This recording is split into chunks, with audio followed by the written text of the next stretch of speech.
Hello, everyone, and welcome to RPGeeks, where we do Dungeons and Dragons and Science, set in the sci-fi world of Braxigantu. We are four science communicators who love to play D&D and talk about the science behind the sci-fi concepts that come up in our game. Let us go around and introduce ourselves. My name is Shamini. I use she/her pronouns. Sciencey cool person.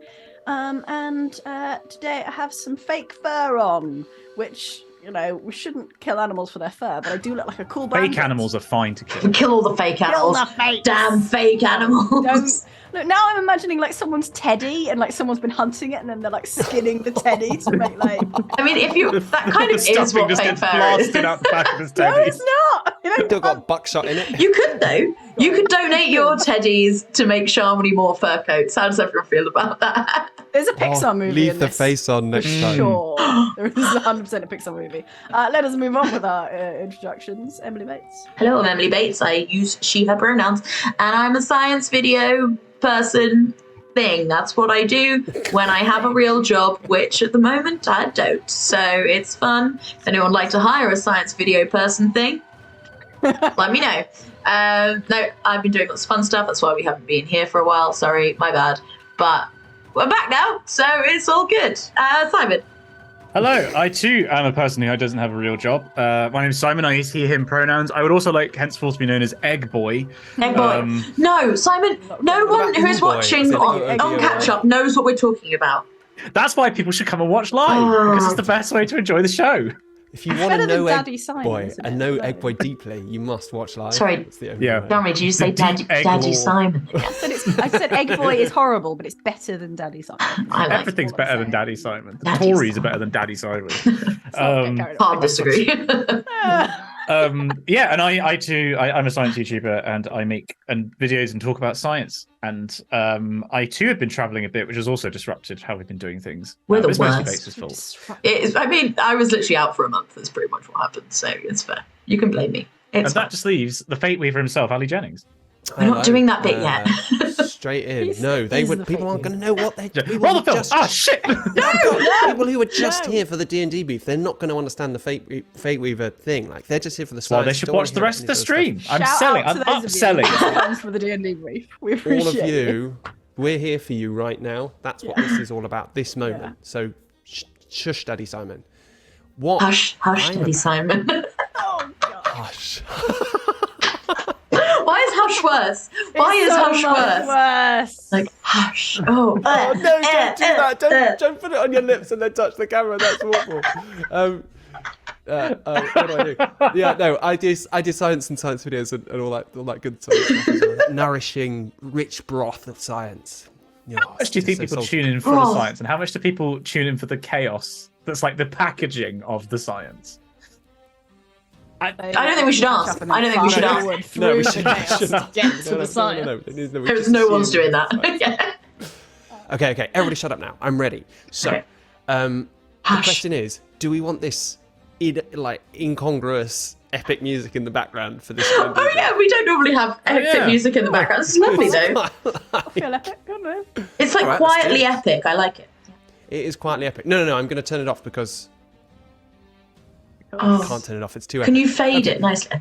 I like the image that your mouse cursor hovered over the pause button. You're like, I can't do it. I can't pull the trigger. I couldn't possibly. Oh, okay. All right, As there we says go. there is no Silence. music for the rest of them, so it's just us. Is There it? should- No, that'll it's just be- quite that'll quiet, just be this so- one, It was the most quite triumphant of all D&D briefs. Right. Okay. So here's what I'm thinking. Right, everyone. Okay. Our world has involved quite a lot of uploading of consciousnesses and downloading of consciousnesses to networks and other kind of sci-fi apparatus. So I was wondering, can we actually do that? Or obviously Yeah. we would have heard of that. And then can someone Probably. like steal our bodies like happened that one time?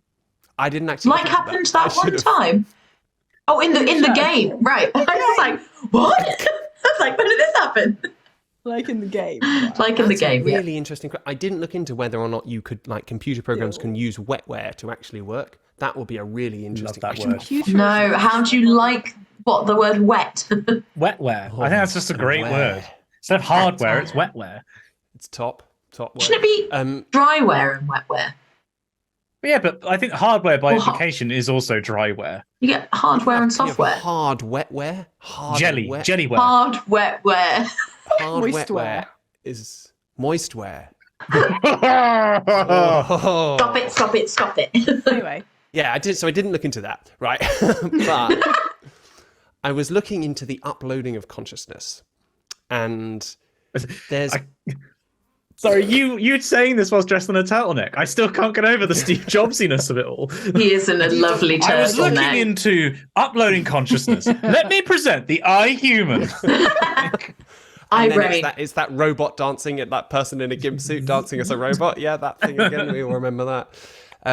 Back in the Does day. anybody not know what I'm talking about when I talk about that? There will be people who don't know what you're talking about, I think. Absolutely ludicrous moment. So Elon Musk talking about releasing a robot. Tesla was going to design and build a robot which was, humanoid and could do all the things that humans could do. And he went, and let me show you what that will look like. Did the full reveal. Someone came out in a full lycra robot suit and started dancing the robot on stage. That was, and then there were like all the lights and and the applause. My God. And this will cost you $8 a month. Just $8 a month. And if you Not impersonate much, a robot, What a you'll be asked to time leave. to be alive. What a time to be alive. Elon Musk does come up on this, I'm afraid. I know. That's a trigger warning. So sorry, Before we everybody. started, I was like, Trigger warning. are you going to talk about Neuralink? Does this mean we're talking about Elon Musk? Like, Well, so there What's are that? a number. Well, there are a number of kind of like sort of nutty projects that are like moonshot projects to try and make this happen. can and I they're rewind all slightly and just be like, pretty bananas. you just like we're just talking about, and then obviously then we'll all upload our consciousness. Like, what will we? Why? What does that mean? no, we won't. What? Yeah. Okay. But like, Let what- me. give me some concepts to like what you Bit of actually mean by context. that, and why we would want to do that. Okay, well, so Really basically, understand. there's a sort of few thoughts about why you might want to do that. One is that, the most prevalent one is if you're really, really rich and you are subject to the ravages of time, then you don't want to die. So you basically want to upload your consciousness in silico. So that's onto a chip and then live forever as an AI, well, not AI, just an intelligence that has glommed onto a computer. So that's one. Yeah. Another one is, so if you kind of go to if you want to head down the more sort of futurist route, and you're sort of thinking about space travel, then there is this other school of thought that's like, look, realistically, we're never going to leave Earth, and we're certainly not going to leave the solar system. Like, to really travel the universe, the only way that we could do that as humans is to send our consciousnesses uploaded to an immortal piece of kit and then fire that out into space. That's the only way But we those can would be see like other stars. doubles of us, right? That would be like a This is the transporter argument all over Yeah. again. That is yeah. a top philosophical question. So yeah, that what Sharmani's alluding to there, Roboto, is if you copy your consciousness and upload it, does that just mean there's a new version of you? So your consciousness Yes. itself doesn't end up over there, and you're I just just like, oh, think well, it now there's just does. two of me, and that person gets to live forever. Fuck that guy. I'm fundamentally opposed to any technology that involves duplicating myself. But is it different? I feel like It's there's not enough you, of me. right? Because suddenly it's different. It's not It's you. in the instant It's of you, but it's not creation, then you. It's no longer you. Yeah. It's a sheep of Theseus, but it's all at once. It sounds great. I think we should Is do it the that. ship of Theseus? I don't Yeah, feel like because all the it parts is. have been It's not you, replaced but it is and you. taken But away. it's not and been put back. replaced. It's been duplicated. It's like, It's been Very similar disassembled. concept, though, isn't it? but it hasn't, because the original you is there still. So it's a new you. It's not ship of Theseus. You took the ship. Yes, sorry, in this case, I was thinking of the transporter thing. I don't know the So- transporter thing. What's transport? Is it a film? No, it's in the Star Trek transporter. You get like Oh, it's a disintegrated. Star Trek thing. Cool. And then That's why I don't know. rebuilt Yeah, somewhere okay, else. yeah. And is it the Really same? But it's like a cool, ship of Theseus, Emily, but it's it's all really at cool. once. Yeah. The ship of Theseus is a good way of thinking about it, because one way of potentially bridging that gap is if you're like, look, I'm not just going to boom do it all at once. I'm going to just transfer bits of myself over to something which can communicate with the rest of my brain. So I'm, just talking with it, and it's sort of me, and then I'm learning to integrate it into my consciousness, and then you do that very slowly, and you sort of believe that you've become this other thing. I don't know if I fully believe that, but it would be a way of integrating your consciousness into this uploaded consciousness rather than just replicating it, Right. if that makes sense. So you're all one for a while. Yes, exactly. So you're sort of one hybrid unit for a while, so that you sort of transfer a bit of like you. But even then, I don't. You would have to change, right? It would involve changing the concept of you. But that's really cool. Okay, I'm sold on either living forever or going to explore space and living There is forever. one more. There's one more, which is where Musky Man gets involved, right? And that is basically transcendence. So the idea behind transcendence is that you're saying, look, you can only achieve a certain level of consciousness, right? Like extra consciousness, like Sainsbury's finest consciousness. If you can Taste the difference consciousness. Exactly.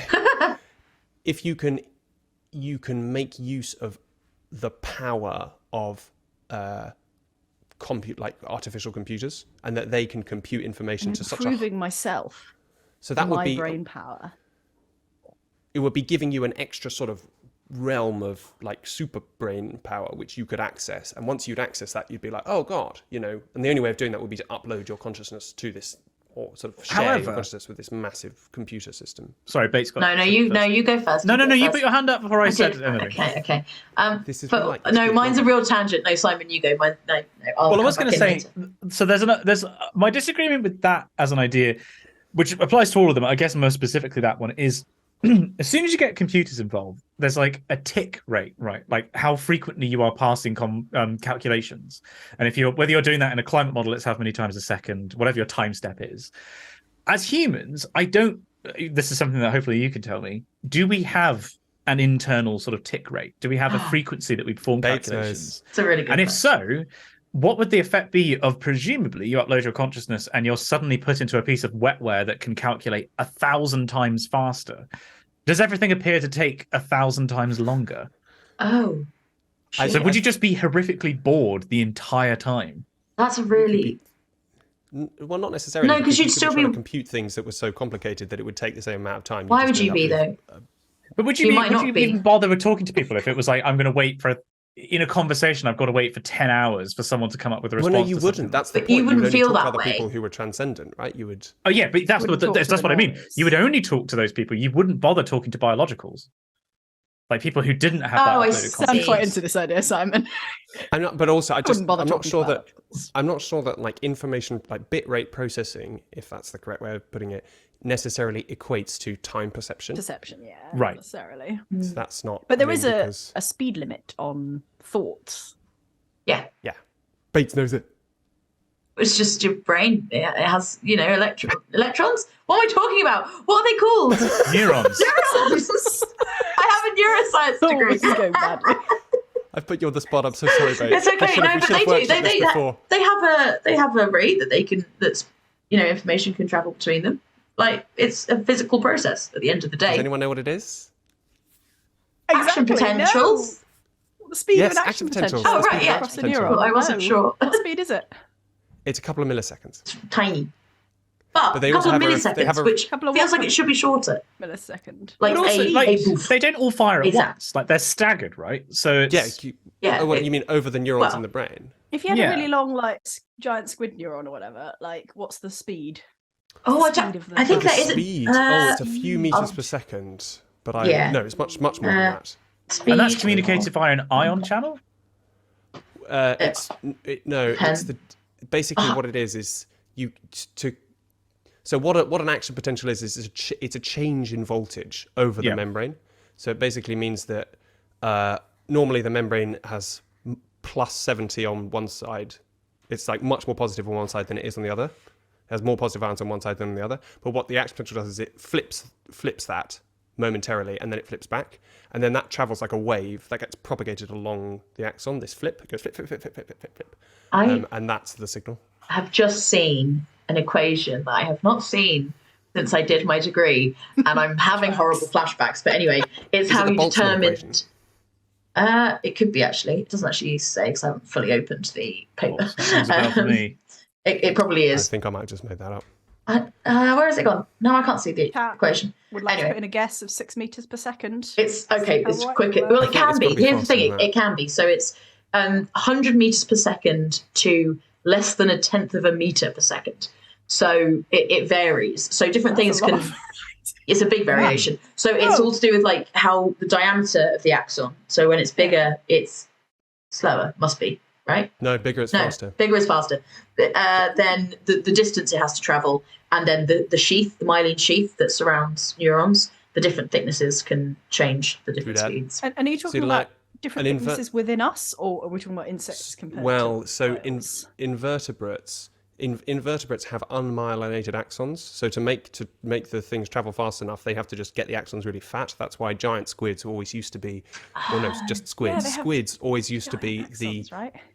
tool that you always used to do neuroscience on squid axons because they were so fat you could see them. Whereas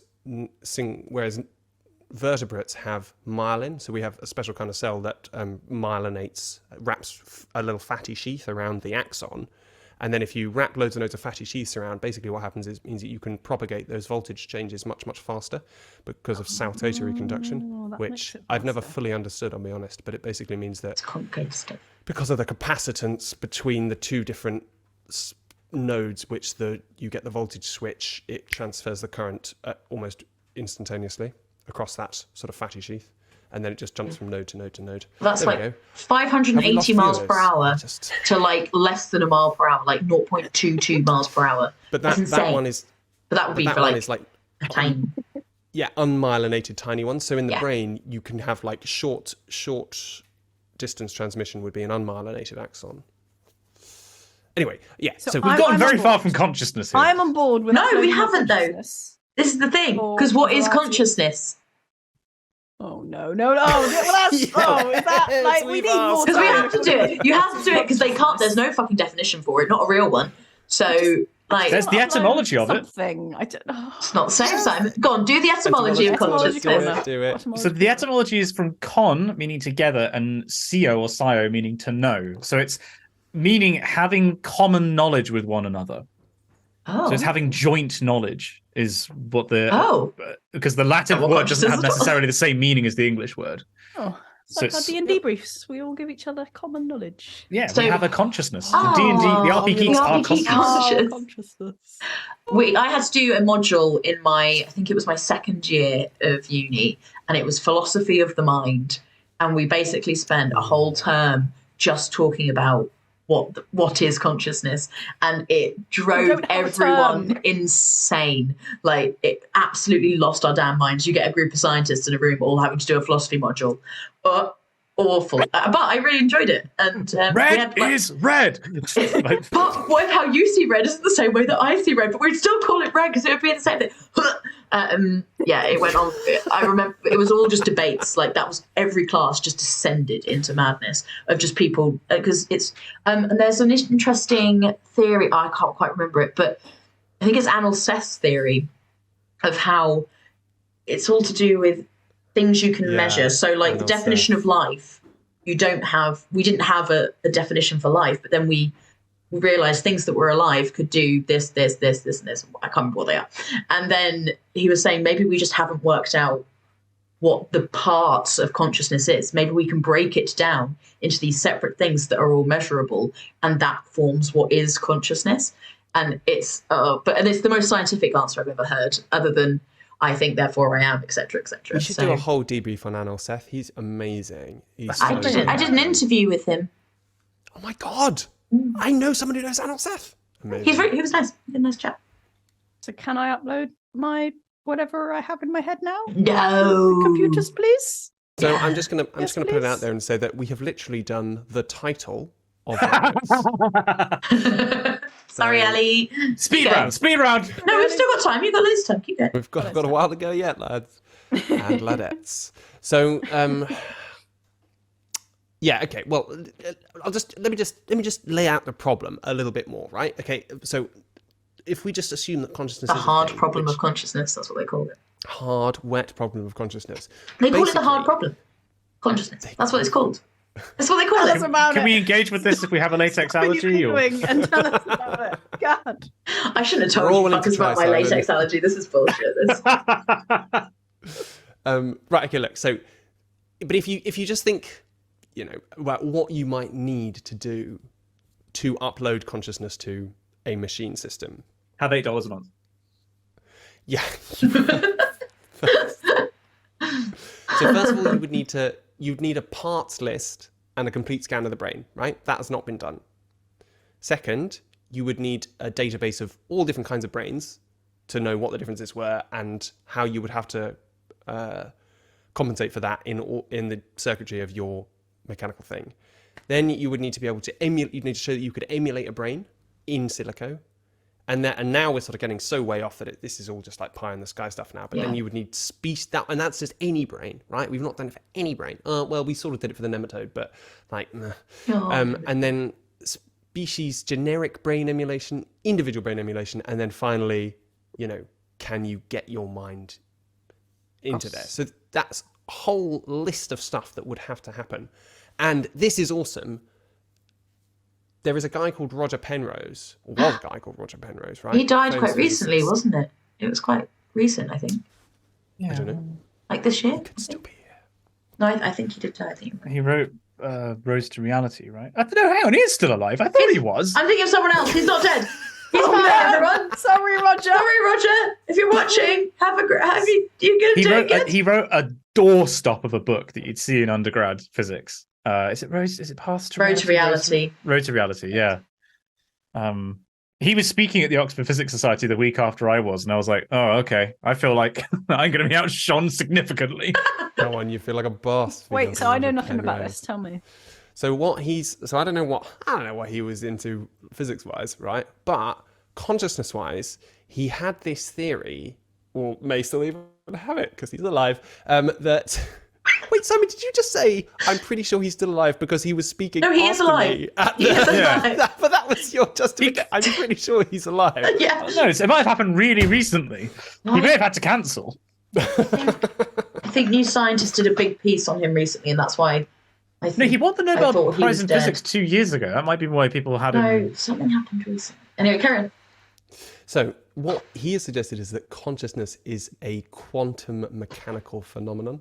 This is way out there, right? But basically, as I understand it, which is not very much, but there is a specific biological bit of the building blocks of neurons, right? Called a microtubule, which is basically a fundamental building block of cells, which is what gives them their sort of internal skeleton and allows them to form shapes.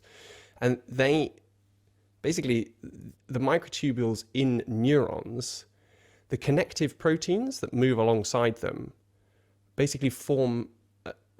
There are resonance rings of electrons formed in the microtubules that switch on and off as those proteins move around the microtubules, and that forms qubits, which are the quantum Qubits. Qubits. Well, they're qubits. Qubits.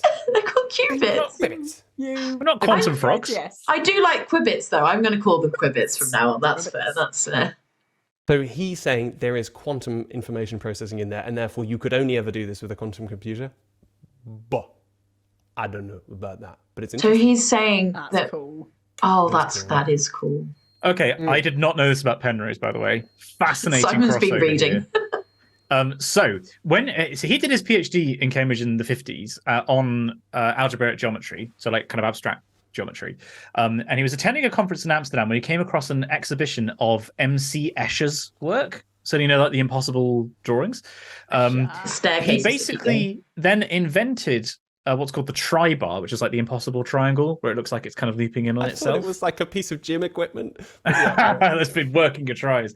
So he invented that and then worked on a staircase that went up and down, like as in a drawing, sent that to Escher, and that was what inspired the Escher works that everyone is familiar with, like the descending and ascending staircases going around in a courtyard. That's a huge call. That's insane. I had no idea about that. That sounds like I don't know if I believe that. Is that Yes. what that on? This is from Manjit Kumar, who wrote a very good book on the history of quantum mechanics. Okay, Wow. I stand corrected. Sorry, that's a tangent and a half, but there we go. I'm doing the poll in chat. You're going back on Roger Penrose. What, is he alive? Yes, no. Answer us, Roger. No. We'll play Phasmophobia How next do you and be like, pronounce Roger! qubit? Roger, it's Or so Quibbit. terrifying if you thought Roger Penrose was after you. You'd be like, I can't outthink this person. Anyway, so I have to all be that- done with them then. basically that's like just a quick overview of the problem, right? and it's not even a real overview, but I mean, I could go into how complicated the brain is, as could Emily Bates, but it's really complicated. It's really complicated. It's real complicated. So they have mapped, right, the nematode connectome, which is so a connectome is basically where you map all the connections between all the neurons in an organism. Cool. So they've done that for a nematode. That's got 302 neurons. So that's a lot already, to be fair. But there was 7,000 connections there, right? Oh, Which doesn't sound like no. that many. You're like, 7,000, yeah, okay, whatever. But if you... Where are my numbers? If you go to the human the connectome, we have 100 billion neurons, give or take, right? And that's just neurons, right? There's lots of other brains in this... Lots of other cells in the brain. So, are they important to the other ones? I feel like they're probably not that important. They're pretty important. You stop that right now! I will You cut need over them. this, Shamini Bundle. Apparently they're important. Okay, sure. There are other ones, and they're very important too. But there are 100 billion neurons, and that makes... Shall this is like think- they're not. No one's heard of them, have they? I swear to God, Bundle. I swear it in front of all of chat. I'm sorry. And it's not just the stuff in the brain, right? Like it's also is this the we contain multitudes point of like all the microorganisms that are part of you also impact. Oh, that microbiome's a whole other thing. Yeah, don't even touch I'm the just thinking about the microbiome. connectome Just now. the brain, okay. Just the connect. Anyway, so that's 10 to the 15 connections, right? Which you would have to map. That's a lot. That's my point. And that's not 150, just so. I used to think that's what it was. Anyway, Big. qubit one, by the way, not Quibbit, which I'm sad about. I didn't even see the poll. I don't Well, know. how to Andy was in chat saying, accept it. as a computer scientist, and then like didn't write a pronunciation guide. Just went, it's qubit. It's because it's stupid. Oh, good. He said It's I just think qubit. they're just 'cause it's writing qubit. Q-U-B-I-T, so we still don't know what No, that's no. actually No, pronounced. No, Andy put Q dash bit, which is BIT. qubit. I Yeah. thought it was very clear. But I do like Quibbit, and I will be using Quibbit from now It is on. cute. It's Quibbit. Quibbit, but Quibbit. then whatever. I've made podcasts where I've said Quibbit, We actually. and you've No, published you them. haven't. So How many get fucked? Oh my god, it's the penguin thing all over again. Penguin. Penguin. Oh no. The penguins. Penguins. It's so good. I've sat in recording sessions with people. It's your job to be like, I'm really sorry, Benedict. That's not how you say penguin. He's like, I'm sorry, what? And he locks eyes with you, and you're like, never mind. You say however you want. did you say? No, I don't get it. I don't did you get say? the I'm Cumberbatch really thing. sorry, you Benedict. You massive Benedict Cumberbatch. It's him that says penguin. Penguin. Penguin. Sorry. Okay. Right. Let me just Tangents. Let me get to a third of the way through the notes, and then I'll release you all. For all of Get to you can have. Neuralink. And then the other Neuralink? like team can come in, the team who are here for the D&D, and all the D&Debrief team you can. They're bringing in the set already. Oh, come on, mate. Go on, put the D&D set up. The lights are going to go up. It's 6 hours before it. Sharpie's got to get a wig on, so let's keep it moving, everyone. Oh, this guy's still talking about brains. Can we talk about Neuralink? I want to talk about Neuralink. Neuralink. Who's our gaffer? Elon Musk dicking around Oh, with come on, pigs mate. is We've what got it to is. get all these D20s in here. They're fucking big. Like, they're setting up a live D&D, people. We should get some giant inflatable D20s though. Like, We should. Or else They wouldn't they're roll really properly. We small. talked about this. Oh. What was the highest number of like faces you could have? yeah, okay. Yeah. I mean, Anyway. What was it we talked about? Did we talk about? We did. You Martin signed Rees was there. Yeah, in front of Martin Rees, you two had a very loud conversation about the number of sides on an inflatable dice. he was And into it. He was was not. 100%. He was worried about his talk. He also definitely, if not laughed, at least smiled when Ali twatted me in the head with a giant inflatable dice. And then I told you off. Yes, I think that's Yeah, exactly He definitely Yes, found that impressed. funny. By the shenanigans at all. Martin Rees is a was treasure. Not be would've found that funny. subject to that. God rest his soul. He's alive. He's still alive! Stop I'm just going to killing check. old It's not scientists. impossible that No, Look, look. Someone check alive. on Martin Rees quick. But he's alive. He's Because I alive. actually did meet him. God, thank God. He signed his God, book Martin. for me. He's lovely. He's so sweet. Come He's on got a the show, lovely Martin. dog. Can you imagine if we got Martin Rees, the coup? How awesome would that be? I'll text him. Okay, right. Okay. While Bates is texting Martin Rees, I'm just going to tell you I don't know. 3 He doesn't have a projects. mobile. Oh, God. We used to call his house phone. That's true story. I don't know if I should say that. Anyway, carry on. It was never said. So 3 moonshot projects, right, which are going for this ridiculous uploading consciousness goal. One is Neuralink, which we have mentioned, boo, right? And I will go into $8 a month, boo. The next one is 2045, which is just straight bananas. It's like, if you go to the website, it looks like it's been built in like 2008. It's so... Oh, what's the name of it again, sorry? It's called 2045. It's bad. If I type and in then the final one... 2045.com. Oh my god, you weren't kidding. I know, it's bad. And then the final one is called Nectome, which is the simplest to explain. So I will explain it at the start. And it has probably the least claim to being on this list. Basically, Nectome is a startup that was made in like 2018 or 2019, so really recently, and got some seed funding to basically embalm your brain. That's it. Okay. Not even cryogenically frozen, just embalm. Embalm that shit. Like They embalm them anyway, in a way. Like completely preserve it in the exact state that it's currently in, so that it could in theory be recreated on a computer, which doesn't deal with the issue of like, that's just some other person on a computer somewhere who's just like it's either you or it's just doesn't work, right? So I get it. Does it get put in a pyramid that's like 1/5 the size of the famous pyramids? Because obviously you don't need to store the whole body, you just need to store the brain in it. But so you still need to take your furniture and your pets and stuff. So yeah. So the brain's got stuff, with it. Yeah. So 2045 is basically this Russian dude whose name I've forgotten, and he's decided that he wants to live forever. So he's set this ambitious program, and he said in 2035 we will have uploaded the first brain. In 2045 it will be a working thing that everybody can do, and that we've not achieved any of the goals of the marks that he set. Yeah, Dmitry Itzkov. I'm looking at the website. Oh god. He's saying between 2015 and 2020, a robotic copy of a human body will be remotely controlled. No. Why would you do that? Why would you need the robot? I'm sorry, I don't understand that. Well, because he wants to do something slightly different. He wants to build avatars and then download brains into them and then go walking on the surface of the moon. That's basically in the metaverse or something. No, he wants to build avatars like real robot avatars, which you then download yourself into and walk around in. Okay, cool idea. Totally science fiction.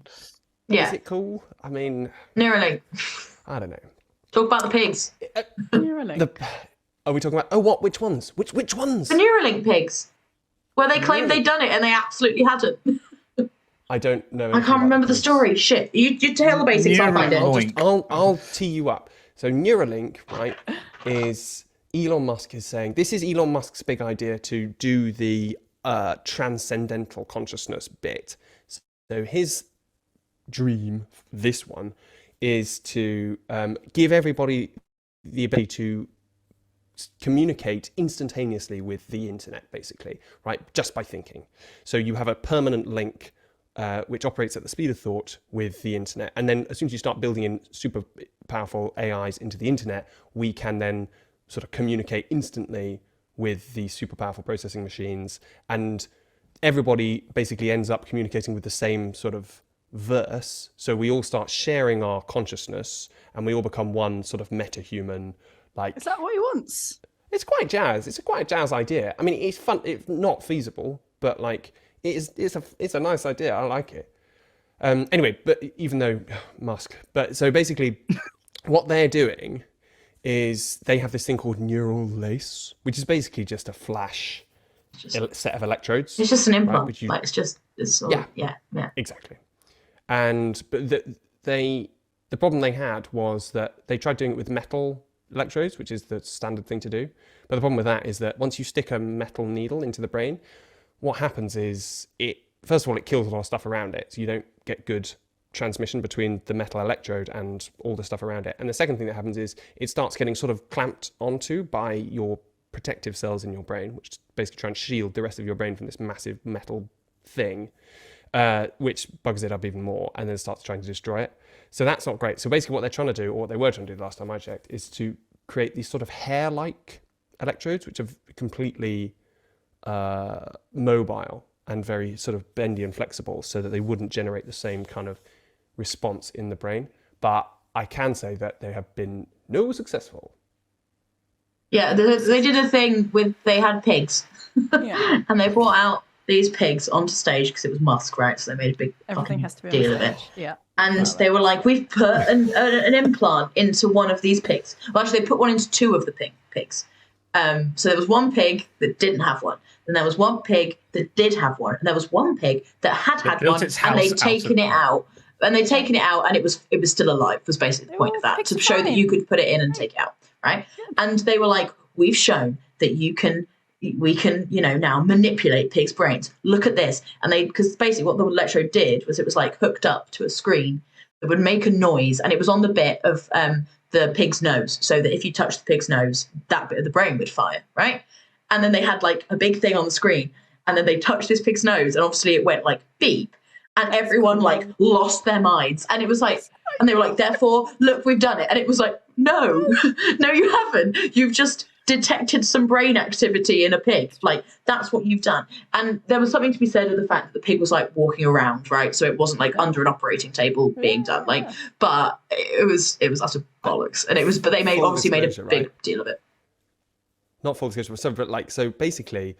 That stuff had been done in the 60s. Oh, People yeah. were recording from the heads of live monkeys in the 50s, Yeah. right? So, it's hilarious basically watching it happen because it's a load of tech bros who don't know anything about neuroscience. Who think they are better at everything than everybody else. So they're like, "We solved neuroscience! We've done it!" Like, it's...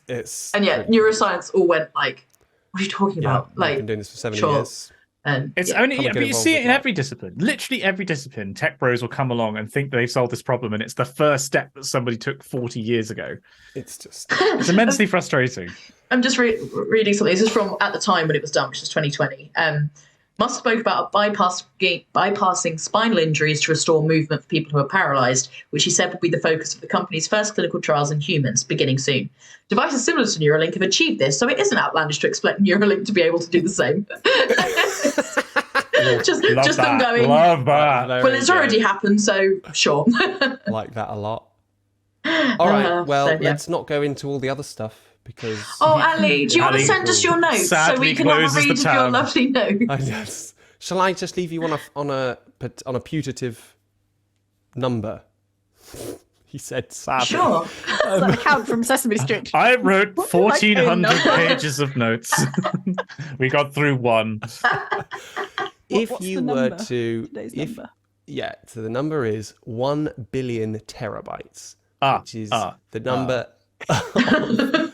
which is the processing power that it is thought by some people you might need to get to before you could simulate a working human brain. So that's the amount of RAM you would need. That's yeah, cool. and that's all got to be RAM. That can't Hey. be like storage. Well, my computer hasn't dropped any frames on this stream while we've been streaming, so I think I'm probably pretty Put it on close. Bates' Pretty. laptop. This laptop. It's not the RAM that's the problem, it's my fucking internet connection.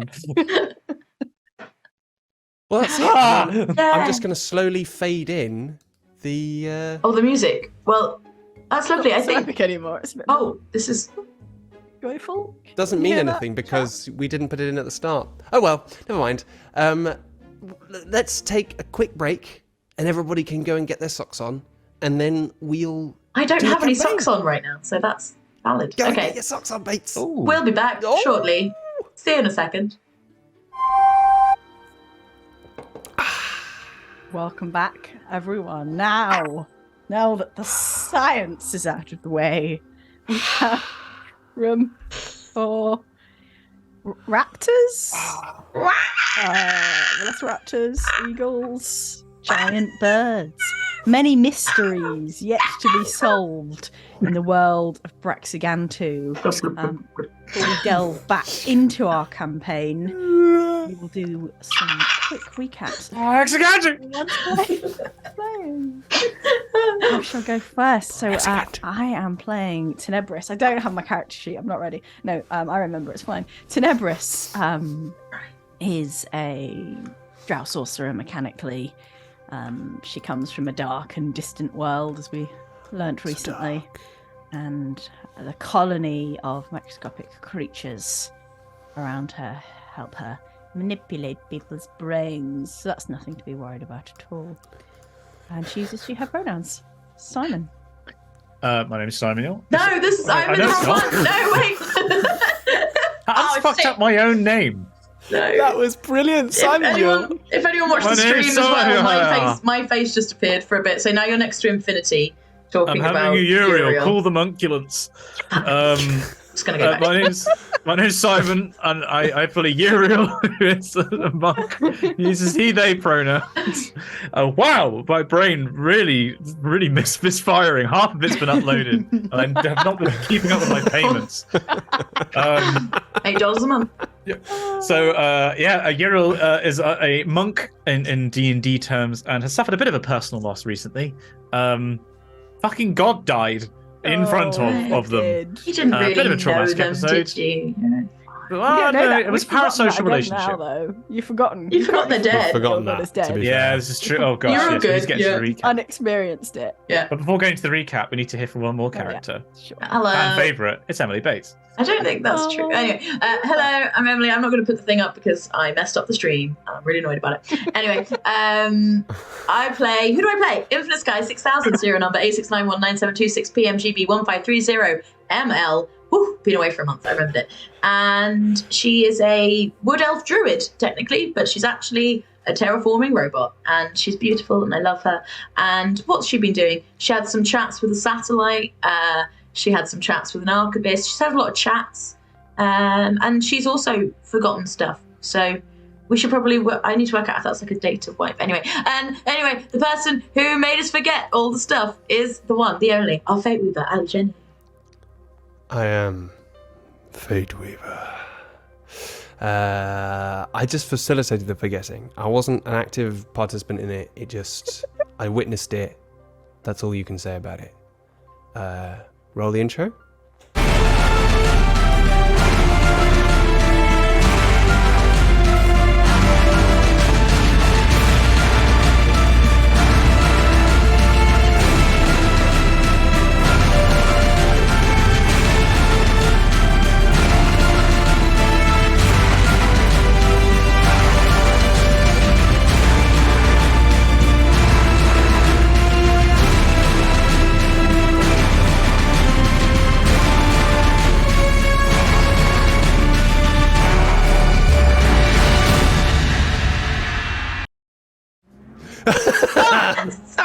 Sorry, it was really.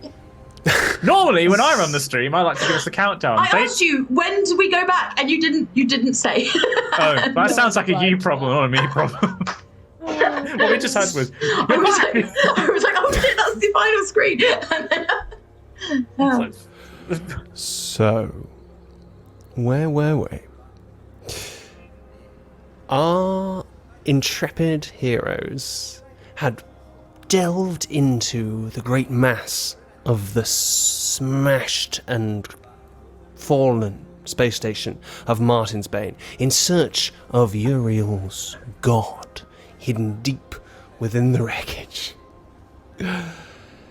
They found something, but their memory is hazy. They can't recall exactly what happened deep in the bowels of that space station, because after they exited, they went into the network to find out more about the strange goings-on in Gunka from the Archivist, a shadowy being in the Fae. That being had traded information with them, but in exchange had taken the memories that were valuable to it. And now our party know only that they search for the cult of fallen angels, some key player in that, and that to find them, they would have to delve deep into the shadow realms beneath the city of Gunka. However, that they would have no chance of locating this mysterious entity without its name, that they must first find. They also found clues leading to one Daedalus Grain, an artificer in the Slabs, floating high above Gunka, who might be able to lead them in the direction they need to go. So, with that, we find our heroes sat at the table in the opulent townhouse of the Lady Cybervagi. In front of them, you see a halfling gentleman wearing a very beautifully styled chef's hat and making for you what he has described many times as night eggs. and offered them to all of you. You can see him Egg! Stop it, egg boy. brewing a pot of coffee in the old style, the pre-space style, which is something that the very trendy and hip of Gunka are said to like. And so you find yourself sat at the table, unsure exactly of why you seek these things, unsure of what happened in the space station of Martinsbane, but ready, nevertheless, to seek out these individuals. What would the three of you like to do? Does anyone know what the word Kuvalak means? It's a funny question, Is it Uriel. character or not? No, this is Simon asking, because it's written in my notes, but it says infinity is Kuvalak. I don't know what that word means. That rings a bell now, and I'm annoyed because I don't see it. I'm really surprised that it rings a bell, because I don't know why it does. I mean, characters have forgotten all of this, presumably. But Talking of our notes, I'd written "find them in the slags" rather than the slabs. So it was a different. Infinity was going to go a different direction, but she's just back on task now. No clues, Mr. Kubalax. No. Oh, Kuvalax was a thing. Nothing.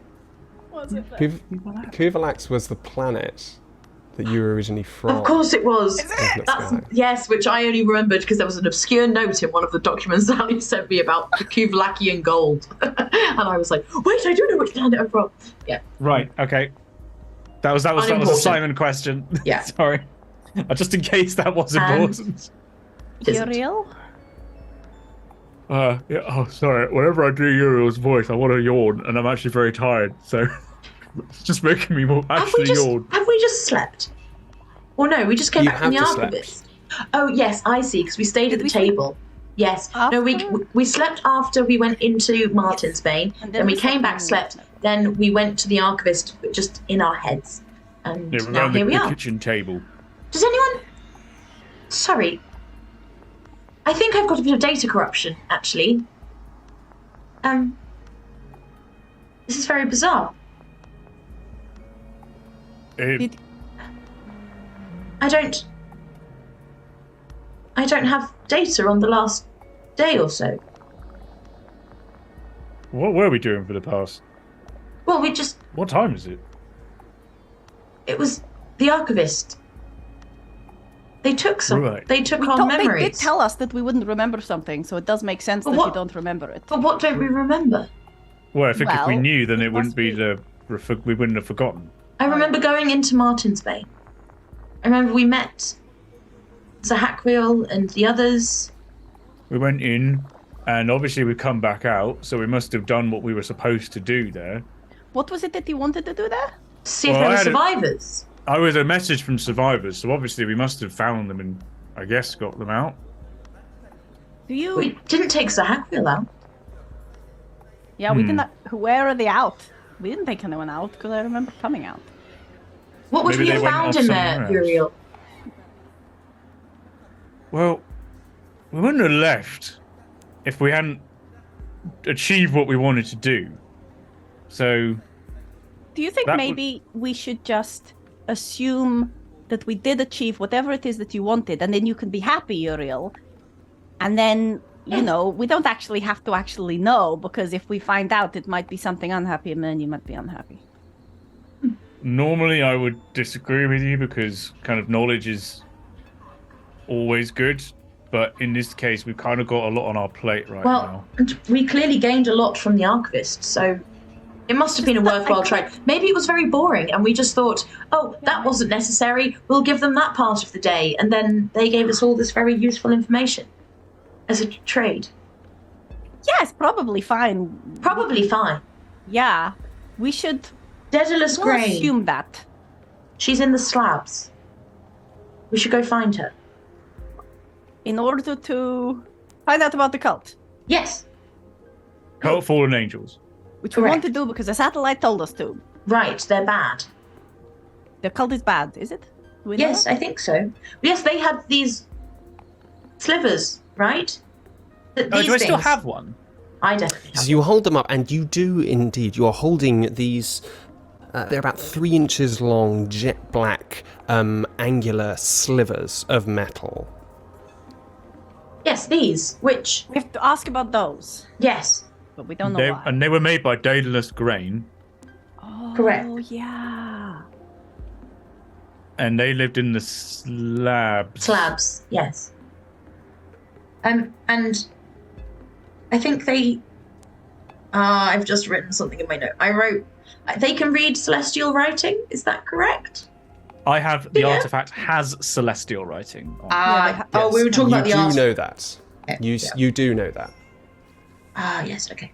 Well, maybe. Do you think Saib would know where we could find, or should we just go to the slabs?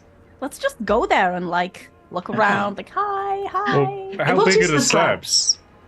Is Why it- is the slabs?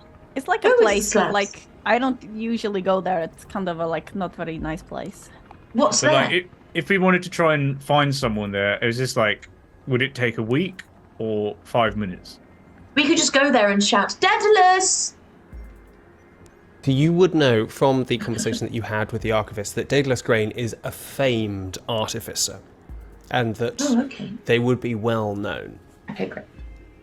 Cool. Okay, So, great. Well, like, let's just go to find- Berlin. We'll ask to talk to, Hans Zimmer. Yes. I'm sure this will work. We know which Incidentally- districts they live in. Does Hans Zimmer live in Berlin, or does he live in LA? He probably lives in LA, to be fair. I know he lived They in live in London. I was so ready for what German person you were going to choose for Berlin. I was like, I don't know how many Be people said careful. Berlin. I don't think they live there anymore, Ali. Okay, They're in I'm gonna Argentina go- now. I have to go run up and get something from my room, and then we can see if we can maybe like take a car, and then we can go to the slabs and shout around. Okay? Okay, yes. Are Yes. we, to play a conversation, are we just now in the movie The Hangover? Where we are trying to Basically. reconstruct what Yes, we are. happened. We're not even trying to reconstruct it, really. We're just carrying on with our Uriel's lives. missing a tooth. Yeah. Infinity's got a baby. Yeah. Actually, no. You've got the tiger. You've got the celestial tiger. Oh, yes, that's true. I can be the celestial tiger. I'm gonna run upstairs, and I'm gonna sending Sahawkwill. How did that... What are you going to ask her? I'm gonna Or what are you say, going to say? Hey, we lost our memories. What happened? In that room with the thing we were looking for? Was it important? Thanks. Bye. There's a pause. And then you hear a crackle, and then, alright, Chuck. You hear a lot crackle? Only went and killed my god, and pulled the drill out of hers and my zombie friend's heads, and fucked off like. Boy. Okay. I'm glad okay, this is not telling Uriel that was a good thing. Okay, we will not mention that. Okay. You fucking killed me, God, like. I don't remember doing it. Doesn't sound like something I do, but oh well. I've been to parties where I've not remembered what I've done, but I've never, the following day, been told, "You killed my god." Zombie mates. You murdered me. Okay. I'm gonna run back down again. And So this is an egg. As you're running Crunching down, it with the shell on. as you're running downstairs to Nebris, a slight but well-dressed figure walks in front of you and just stops you for a second. Simon, the butler, clasp their hands together with a slight tilt of their head. Excuse me, Uncanny. to Nebris. The lady would like a word. oh, she came back. I thought she was out. She's back now. Cool.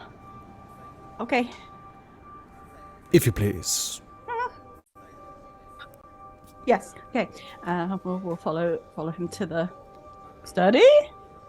Yeah. So he leads you through the back passages, the servants' rooms around the back of the building, and to the servants' entry, to Saib's room. You sit there for a second, and then you hear, "Come in."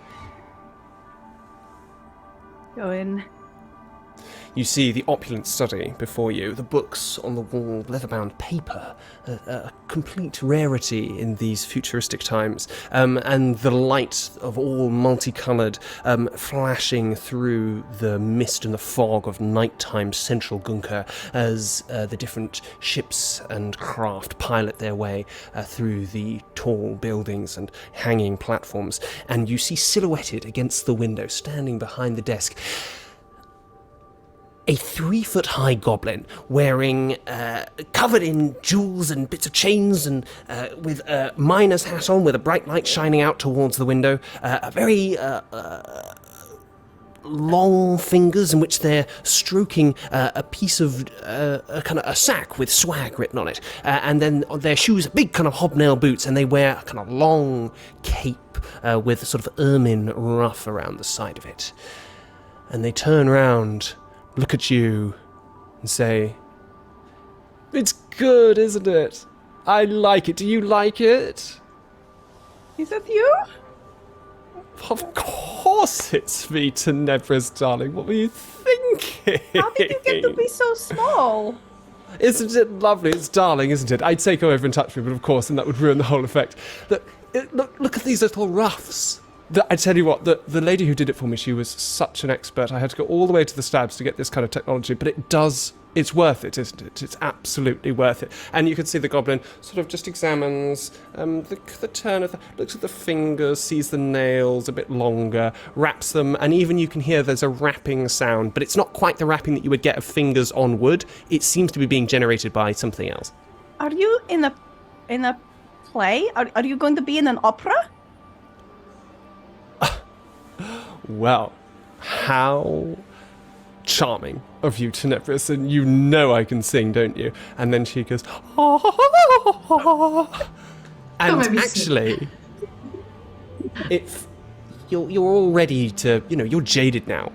You've lived a life. You're ready to think, I've seen real talent. But you've forgotten how startlingly clear and chime-like her voice is. And it strikes you again, just the depth of her skill. And then with a shimmer,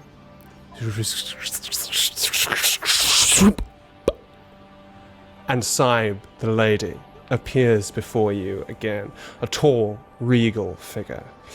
She places a small disc on the table and motions you to sit down in front of the desk. The lady? No, we'll sit. Tenebris.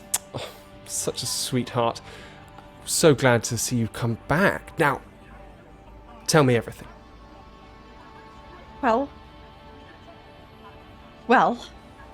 interestingly, something happened while we were in the ship that I'm telling you because I said I would tell you all the things, and so I'm telling you, but I didn't tell anyone else, and don't freak out. But we were walking, and then I slipped, and then it was like I went into Uriel's head without meaning to, and without asking him. And he noticed, and I just was like, "Oh, sorry," and then I just pretended. But it was almost like it wasn't me. Sometimes it's us, but it was almost like it wasn't.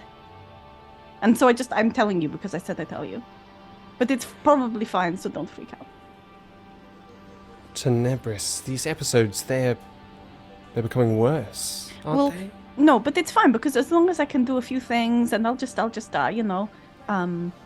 now, I just went and sent a message to someone, and I feel much better after I've sent a message. I can just do things, and it's probably fine. Dear Tenebris, sweet Tenebris, you're putting yourself under so much pressure. You need a friend, someone you can rely on. You need to try and relax a bit. So tell me, what happened after you had these thoughts? Oh, yeah.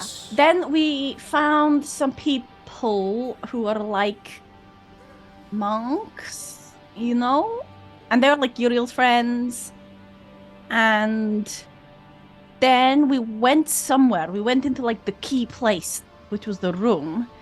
And I don't remember this next part, but apparently Sahakwil says we killed a god and pulled a drill out of her head and also out of Sahakwil's zombie pals' heads. You see a number of emotions pass over the face of Cybus. You explain this story to her. First is a slight annoyance, then a flash of disbelief, and then as you're speaking, a thought.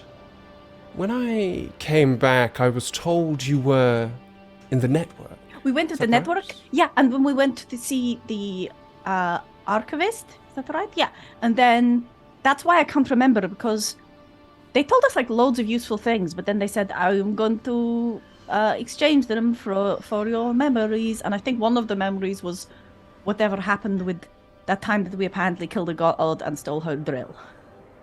How fascinating. Tenebris, you've really outdone yourself, my sweet. You realize that for the archivist to even talk to you, you must have done something very, very special indeed. I always knew you had it in you. And she reaches over and she just touches your face, and you feel for a second an electric just crackle from her fingers. Now, darling, I want to ask you something. We're friends, aren't we? Yes, my lady. Of course we are. Call me Saib. I can't call you Saib. No one calls you Saib. I can't. Yeah, yes, Saib. Yes, Tenebris. Just sit with me for a second, as friends. Now, you know how difficult my work is, don't you? You know how I strive to keep this city in balance. It's very You've important. helped me. And all I want is to keep people safe. No. And you know how we do that, don't you? We have to know. We have to know what's going on, understand the workings of the Machiavellian people of this place. So I'm helping because I'm telling you things. So like this is like a whole new thing that I can do and tell you things. It will probably be really useful. You are. And of course, the next thing for us to do is to share even more. I want you to work with me to tell me exactly what you're doing with your new friends. I want you to be a part. I want you to be the way that you were, but more, greater. I want us to be partners, and I want you, Tenebris, as your first role in this new partnership, to just keep an eye for their safety, only for their safety. Keep an eye on your friends, and just tell me what you're doing. Just from the outside, right? Not like inside their heads or anything. Tenebris, when your friends' safety are involved, I don't think there's any measure that you shouldn't consider. I'm telling you all the things because I know it's important, and you know the Infinity Satellite said that they should come here, so I know it's important to them, and you know I told them we should, you know, tell not lie to you and tell you things, but I can do that without being partners and working together, because I was going to do that anyway, so you know maybe we just keep it like that.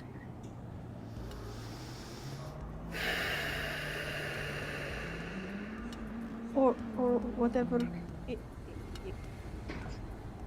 if you like, but it's not like it's not like a job, you know, No. like it was before. No. You don't work for me, Tenebris. We work together as a team. We protect. We serve. Just for now, not for like long term, because I don't know what my plans are, you know. Now I have my own life. I'm going out and I'm doing exciting things. So, you know, after we save the world, which I think is, you know, part of it, then, you know, who knows? I can't make any promises. Of course. You are a budding young woman. You will have your whole life ahead of you, and I will be there behind you to help you live that life. And I'm so glad, my dear, that we have seen eye to eye. I know I can trust you, and I can help you and your friends. Remember... Yes, please. Yes. Remember, live long, stay strong, be free. And now, please go back and join them. And whoop, just before you go, whoop, and she picks up the disc again. Whoop, it's gone as this little hello. How do we like that? Do we like that a lot? Hello. It's good, isn't it? Funny. It's funny, isn't it? I got it just in time for the mask tomorrow, and I really think that people are going to completely go crazy for it, don't you? Oh, Isabel? You, the mask, Tenebris. We've been over it so many times, you silly little... Anyway, yes, of course, the mask. Tomorrow night, and, you know, there's barely 20 hours to go before the festivities begin. You're going to, like, blow them all away. They're going to be in awe of how good it is. Oh, thank you, darling. I think so too. Could we take the car again for our next bit of investigation? We have to go to the slabs. Of course. I'll have Jeffrey. Jeffrey sort it out for you. My dear, so lovely to see you. I will see you soon. See you soon. Goodbye. The door opens and Simon's standing behind it, and out you go. That went well. I think that went fine. I think that went as well as it Such could, civil servant. I hate her. Okay. Egg. You said an egg. This is an egg. I've never eaten one before. How do I just bite into the shell, or is it in one? Just swallow? I don't know. Is the shell sort of like a wrapping? Yes, it does seem to be, actually. I know what an egg is. I'm quite an intelligent robot. Yes, the shell is what actually keeps all of the proteins and everything that the egg needs to survive inside it. How big do you think those eggs have ever been? You know, that's a really interesting question. Let me check my databanks really quickly. I've forgotten what you said earlier. What was the answer? It'd be different on this planet anyway. Yeah, okay. You create a bird. Oh, yes. Well, according to my databanks, that on this, obviously from the records I picked up from going into the network, there once was an egg that was a meter tall. It's a very, very big egg. Maybe that was that giant bird we saw. What are you talking about? Oh, I eggs. wonder. Do you remember that big bird we saw?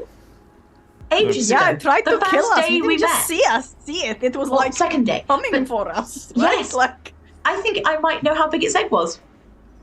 how big? Its eggs A must meter. be Never mind. A meter big. Anyway, what were you doing, Tenebris? What did you go to fetch? My friendship bracelet. Oh, That you didn't have that on you this morning. I don't remember. Okay. You're taking off your friendship bracelet, it's covered in blood. Oh no. Oh, that's not very clean. I'll wash it. Okay, yes. It's fine. I'm gonna go over to the sink. Is Jeffrey here? Jeffrey is there. He's preparing more eggs, but this time for the rest of the house, obviously. I'm the gonna night shift. wash the blood off my friendship bracelet. I forgot how freaking beaten up we got. And say, Jeffrey, will you help us get the car? Mistress says we can take it to the slabs today. Of course, young Mr. Nebris. I see to that straight away. And then he sort of takes out a kind of old ear trumpet and says, "Oh, the mistress likes these old talking systems. So I see it myself. Excuse me, Simon. Would you sort out the car for the young ladies and gentlemen? They'll be off again, I believe." And you hear everything, and then silence. What? Sorry, is he summoning it by like a Renaissance troupe of musicians? The car is here. We are just people, Jeffrey, not just ladies and gentlemen, just like people in general. Oh, I do apologise. Oh, you do apologise. Thank you for calling the car. You're very welcome. And the three of you, unless you have other things to do, No. you walk out of the wooden door through the kind of the two sort of stucco white pillars that you often see in front of those old townhouses, out through the garden, the plants that just sniff the air around you, and towards the pavement. And of course you are in the Hanging Gardens, the rich, powerful area of Gunka where the well-off and the highborn live. Beneath you, you can see laid out the city, some hundreds of meters below, these aerial walkways hung by heavy metal struts and vast balloons floating above you. But the silence that greets you this high up above the city, all you hear the occasional of jet cars leaving and entering these mansions, and the flash of lights in the gloom. The car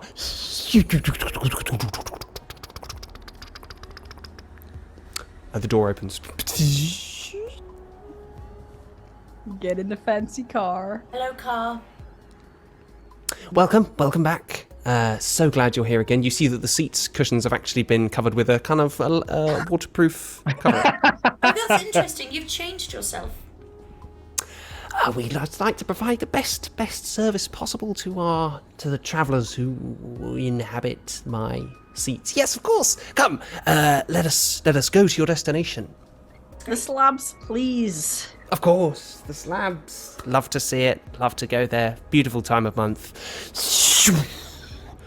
And the see-through sides of the car allow you to see down on the city.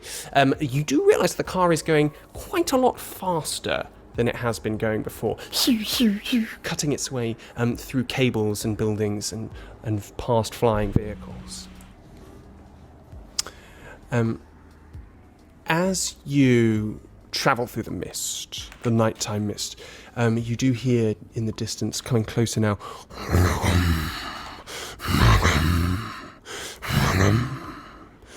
the chains and winches of the space elevator now sinking down from the rings up in orbit down towards the surface of Gunka itself. And anybody who's looking out of the window, make a perception check. I will roll. Rolling dice. rolling I forgot dice. That's a thing we do. Dice! I've got my wine in my dice tray. Okay. Oh shit! Oh, a billion. Hang on. Is Perception. it direct? 27. Whoa, my perception got a lot better. I'm 7. Is 7. Is it 27. sunlight today? It's night. It's definitely still the night. Oh no, we had night eggs. Yeah, okay. Oh, loads. Night eggs. 21. 27 and 21. Uriel, you're still thinking about the eggs, the egg question. Tenebris and Infinity, you look out and you realise that there's quite a lot of activity in the air, which you weren't aware of before. You see the flitting of shapes in and out of the fog and the gloom, and you hear in the distance, and then there's a moment of calm as the car, and then again you see just between the buildings far away some sort of tail just out of the way, and then followed immediately by cars chasing it through the air. Tenebris, Sure, what that's was nothing. that? Can I think of anything it could plausibly be? I mean, you Is there have not seen anything? anything like this before. No. No. I mean, you could You're absolutely welcome to make a nature check to see if you can think of Wow. if you've seen an animal like that. Yeah, sure. To see if you can work out that kind of animal It could be. or living thing that it is. I feel like there's not many things it 14. could be. 4. 14 and a 4. You don't think you've seen anything like this before, but it does seem alive to you. Maybe there's like... Is there a zoo that it could have escaped from? Is there a zoo in Gunka? I'd have been to a zoo if there was a zoo. You would have been, and there is a zoo of exotics. But no huge flying beasts. I mean, roll me a history check to see if you remember something like that in the zoo. Yeah, how do you roll? A Gunka zoo. Zoo of 6. Gunka. A what? A whole 6. A whole 6. You actually were doing other things during that zoo visit, things which only you will know about, but you weren't concentrating on the animals, unfortunately. Oh, damn. Can you guys see anything out there? There's a thing in the... Look. Do you not see it? I've just seen what looks like an egg. Oh, wait, no, sorry, I'm just my head. This is your reflection. Craft that are chasing? Pew-pewing? Yes. Do I know if there's some Can sort we of follow organised... it? You do know that there is an organised protection force around Gunka, the police, basically. That look like them? Yeah, that did look like the Brothers in Arms. Look, so, Tenebris, Uriel, when I see animals now, there's a chance I can turn into them, so maybe we could chase it and maybe I could see it properly. It looks very exciting, didn't it? You follow it?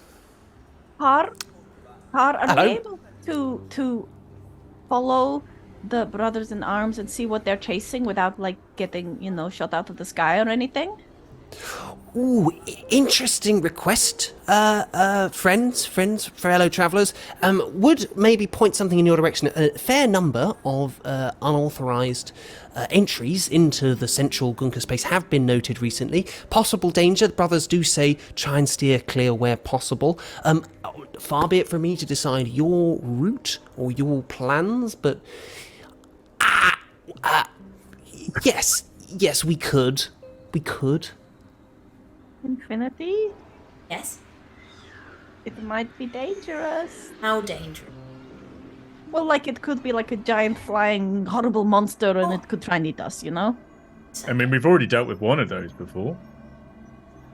We deal with it though. Run away from it.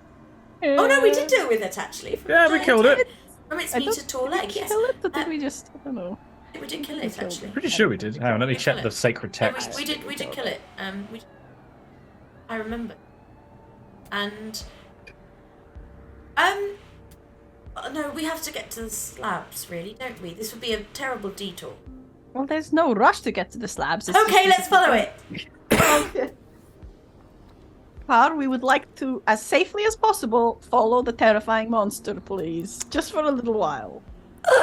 Okay, absolutely. And the car, a sharp banking turn, you're all thrown against. It almost feels as though it's attempted to throw you against the side there. It feels a little bit kind of, a bit of chagrin there. Don't be rude.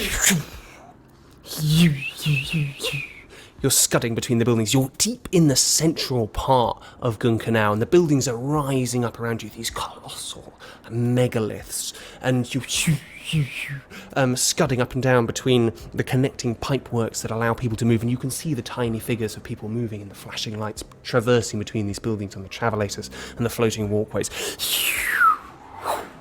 You follow the trail of cloud left by the wake of the brothers.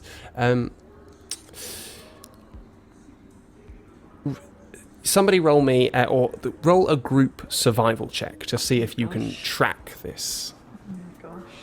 Hands off. My dice rolling is cursed. No, a group one. It's a group one. I think it means we all have to roll do it. Oh, sorry, I thought that meant there was one person for the group. Oh fuck! I've got good survival, but I'll tell you, I rolled a 3. So I rolled a 3 as well. 11. You got wait, your survival is +8. I also rolled an 11 with a +1.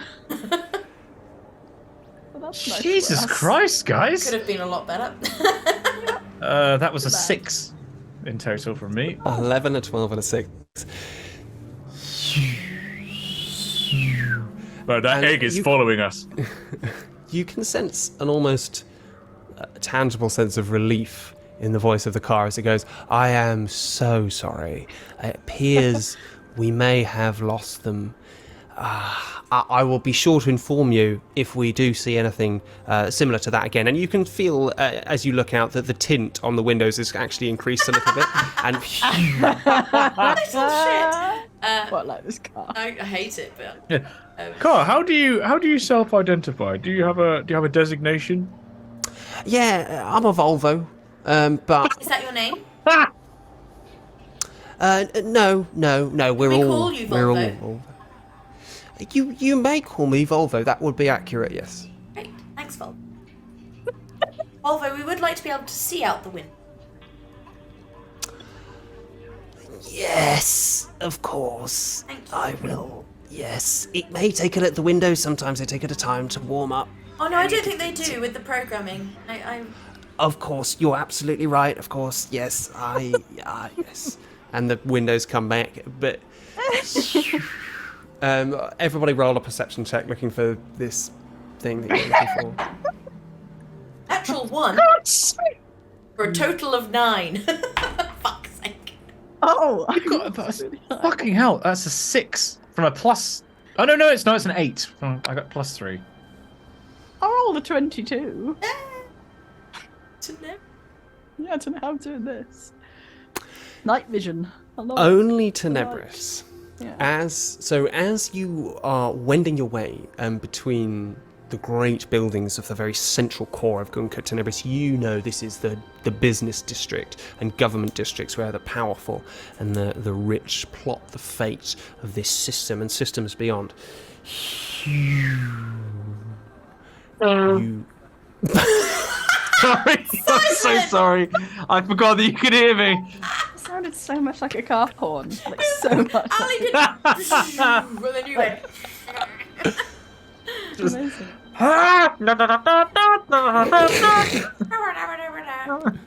Sorry, Ali, as you were. I come out of a cold. The car inscribes a graceful arc through the seaweed-like structures that rise even higher above this district. And looking up, you all see the undersides of great, heavy-looking, slab-like, stone-like paving stones, huge, hanging above you in the air, casting a shadow even through this mist.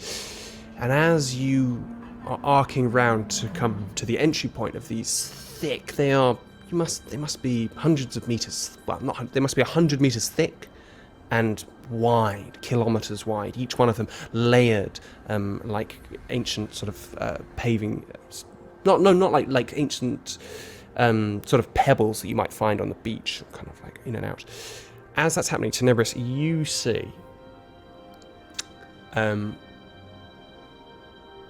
what, for a second, a split second, through the mist, the shadow of a great wing flaps and beats and then draws in, and a sliver shape of blackness tumbles towards the ground. And then you see following it down, but none of the rest of you see it. And would I say birdwing as opposed to batwing? Shape-wise. It does look like a... Yeah, with that, shape-wise, Closer it to- is a yeah. bird wing. Yeah. Not gonna say anything. Don't want to annoy the car. Just keep quiet. We're here now.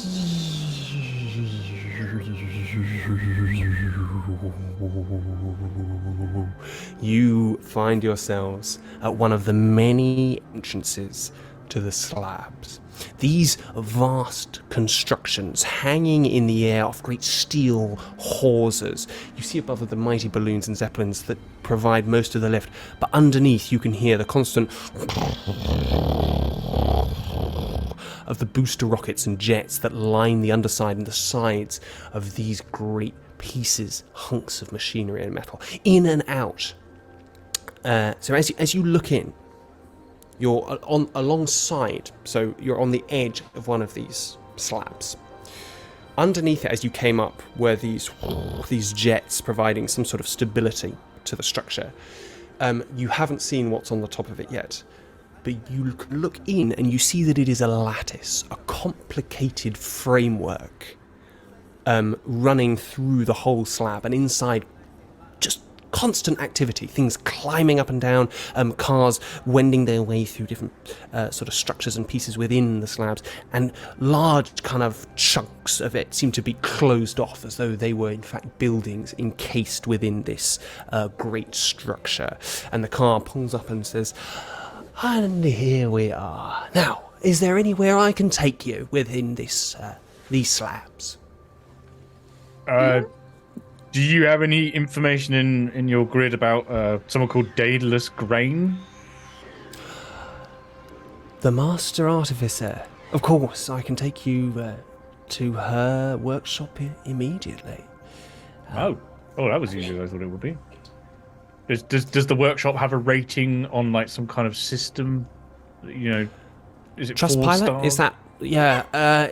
It's sort of off book. If I'm honest, you know, it tends to be one of these kind of like these arrangements where unless you know Daedalus and the works that she does, then you probably can't afford them anyway. So I shouldn't be telling you this. Obviously, it's a little bit above my pay grade, but people do say that she makes the finest of all the additions, the add-ons. You know, something a simple conveyance like myself would be.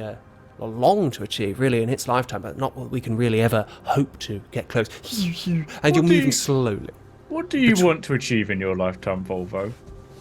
If you could modify yourself, let's say that budget was no object. If you could modify yourself in one way, what would you want to change? Wow, what a question. I love Volvo. Volvo is my new favourite character. I think Weird that. I think I would. I'd like to be a bus. I said it. I'd like to be a bus. What is I just it about it's being a bus that you'd like so? well, I love my job. Don't you know? I absolutely. It's the world for me, but. A lot of the time I sit in the ladies' garage and, you know, I'm tended to, I'm very well looked after, no complaints obviously, but sometimes I just wish, imagine being one of those great carriers and all different races and walks of people and animals on board you, and you could talk and be listened to and carry people all parts of Gunka and maybe even beyond, and I do wonder sometimes what's out there. Tour bus. As you look out of the window as this is happening, and you see all kinds of activity around you. You see lots of robots, many more robots than you have seen before, of all different shapes and sizes, manoeuvring themselves throughout this lattice, so both up and down and horizontally. Sorry, what were you asking? Just if Volvo wanted to be a tour bus or a regular bus. That was all. It's not really important. I'd love to be a school bus, if I'm honest. It's very You know, I've had a child or two aboard me, and it's just lovely to hear their voices, if I'm honest. Anyway, here we are, and you can feel the voice slightly beginning to crack, and of course outside it's going. And you find yourselves pulling up alongside a great sheet of black metal, one that spans almost the entire height of this slab. You have pulled up along the top side of it, so you can see above you almost the light from outside filtering through as the mist is actually filtering down from almost near the top of this slab. And the car comes to rest on a walkway, suspended much like the walkways of the Hanging Gardens, but this one is much more industrial. Metal, you see it's lined with scores and scratch marks and dents, and And you can hear the banging and crashing of people moving around, and different things being transported throughout. Oi, you want to get up and bang, bang, bang. Yeah, the sound of girders being dropped down. Dunk, dunk, dunk, dunk, dunk, dunk, dunk, dunk, dunk, dunk, dunk, We got a set up a D&D stream over here.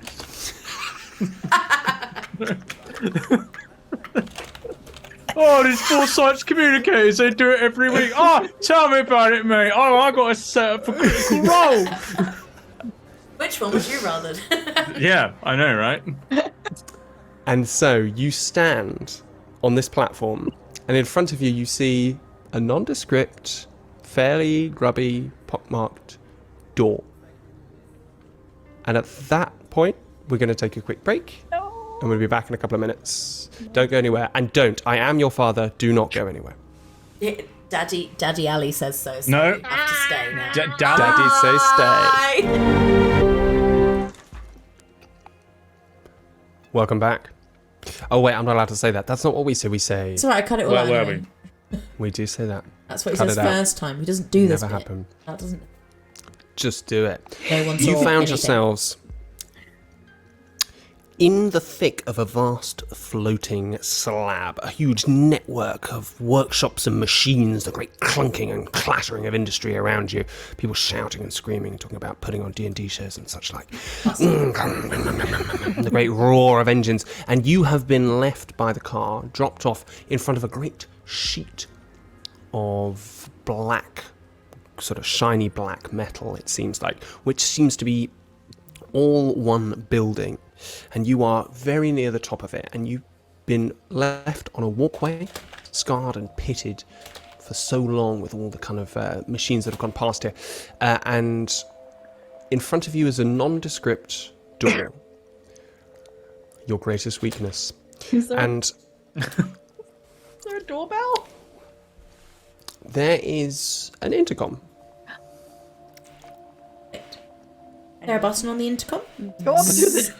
Yes. Oh, car. Volvo, I really believe you could be a school bus if you wanted to. Thank you.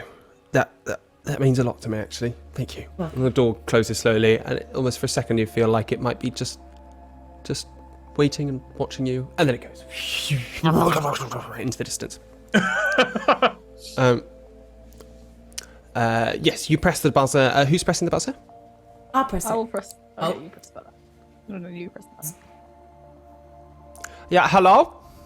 Hello. Yes. Are you Daedalus Grain? Sorry, is it Daedalus? Daedalus Grain. Yeah, it's Daedalus Grain, and Daedalus no, Grain. this is not Daedalus Grain. No, this is not she. Hello. Well, hi. Hello. I'm Infinite Sky 6000, serial number 869197226 PMGB1530ML, and me and my friends would really like to speak to her if possible. We were sent here by the archivist. Yeah, I do not believe this will be possible. Oh no, I think it needs to be. Yeah, nine. I'm afraid that my mistress is very busy. Okay, well that's fine. We can wait. Can we make an appointment for, say, later today? You may, but she will not be keeping such appointment. She has been closeted within the workshop working on a very important project, and she will not be taking any visitors. Thank you, goodbye. Oh, that was. They said no. I'm just going to try again. Bzzz. Yeah, hello? Hello, it's me again. Infinite Sky 6000, serial number 869197226 PMGB1530ML. Oh, just- yeah, hello. Yes, we just spoke. Hello, yes, I'd like you to reconsider. We were sent by Saib Vivagi, the lady. Oh, yeah, no, yeah. That's how this works, and right? you were... Oh, yeah. Roll a deception check. We kind of were. Hey, oh, it's a good number, but I think I've got a negative modifier. Hang on. 16. 16. Oh, yeah. The lady Vivaki has sent you, is it? And on what business, may I ask? We have some questions we would like to ask her, and I don't feel comfortable discussing them with the staff. You're right not to be comfortable. This is very clearly very pressing business. You say sent by the lady Fafaki. May I ask how many of you? Yes, there are 3 of us. 3. They're behind me. Can you see them in the camera? Say hello. Is that a camera or is this there a just camera? I cannot tell. What are we waving at? We're waving at you if you can't see. Oh yeah, excellent. Yeah. So if you would just leave your message here, then I will make sure it will come to my lady. Tenebris, you're better at this. Do you want to leave the message? Oh, okay. Oh my gosh. This is Tenebris. He's my friend. Oh, hello. Hello. Well, the message is. Wait, what shall I say in the message? You know what? It's Actually, secret, right? just say we would like to talk about the cult of fallen angels, and we've got a very Yeah. fancy artifact with celestial writing on it. I think we should say that. Yeah. Okay, so Is that what you say? Yes. this is okay. This is a lot to take in. So you are sent from I'd the rather not lady be talking to you. Fafaki. really. Correct. I believe you. I believe what you say, but it's just a difficult situation for me, you see, because I have been specifically instructed by my mistress, Daedalus Grain, to ensure that no one comes through me to get into the workshop. Okay, are you like her apprentice? I am the door. You are a door. I am the door, yes. I am so sorry. I didn't realise I was talking to a door. Well, in fact, I am in You fact are- all the doors. I am all Do you the know doors. anyone You're called fantastic. Called who, I'm afraid? Hans? Called Hans. Yeah, Yes. it's a good, strong name. Is it an open door? No, I'm afraid there are in fact very few doors of Germanic origin here. It's mainly from the Slavic region, so I know many a Christian, but no hands, I'm afraid. Okay, well, I will just say, I didn't realise I was even talking to a door. You are fantastic. Your programming must be exquisite. Oh, that is very good to hear. You know, it is rare that there's such taste among the fleshier kind. Not that there is anything I'm not made wrong. of. I'm a robot, It's actually. not- Hello. Oh, yeah. Oh, I'm so sorry. I have no eyes. It is. It's okay. I apologize. No, it's okay. I totally forgive you. I feel like we're friends now. I was kind of look. Okay, so you have to leave a message with Daedalus. Is there Yeah, anything we about could that. do? It is. Yeah. So I say it's hard. It's hard because you see, maybe I'm not in a position to tell you about this, but she is working on a very secret. Well, it is a difficult project, a project that she has been working on for some time now, and in fact, she has sequestered herself in the workshop, and I'm in fact a little worried. I'm a little worried about her. Oh no, really? Yeah, she does not come out. Maybe she needs cheering up. Yes, it is possible, yeah, but she can get very like this, she can become monomaniacal about these things. It's a dangerous personality trait, but she's brilliant, obviously. She sounds wonderful. Do you know anything about does she talk about the cult of the fallen angels at all? I do not know what this is now. Maybe you should just send her a message saying people know about the cult of the fallen angels, they need to talk.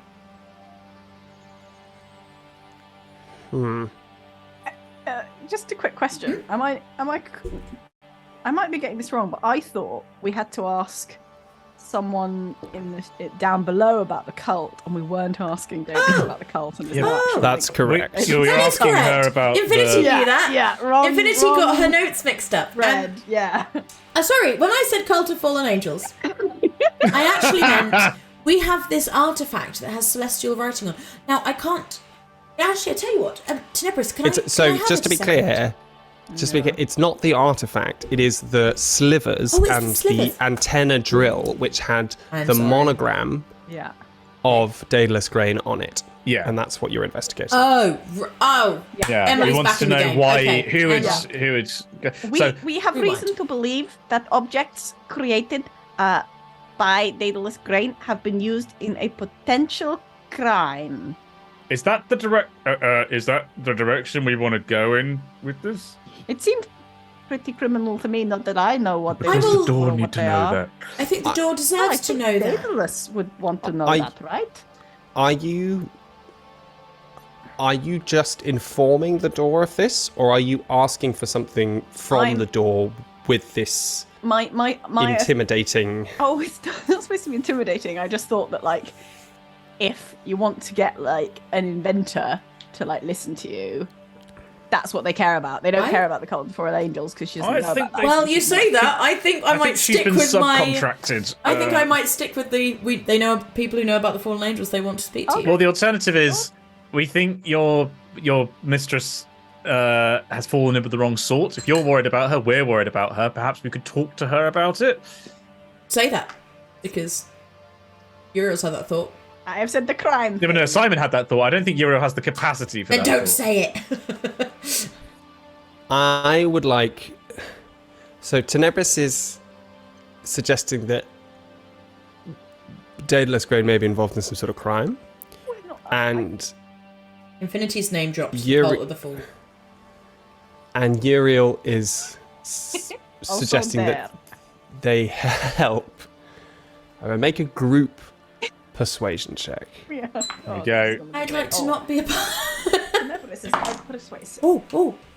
How? It's -1, 14. Woohoo. 18. 0. A big old goose egg, gang. Love to see it. Excellent. Yeah, Very good. egg boy. Egg boy. Yeah.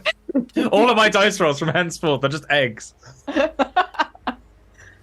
I am so very sorry. And you hear in her this door's voice just a smidgen of unfriendliness, as though you've said something that maybe has rubbed them the wrong way. I'm afraid we will not be able to help you. Oh, we were getting on so well.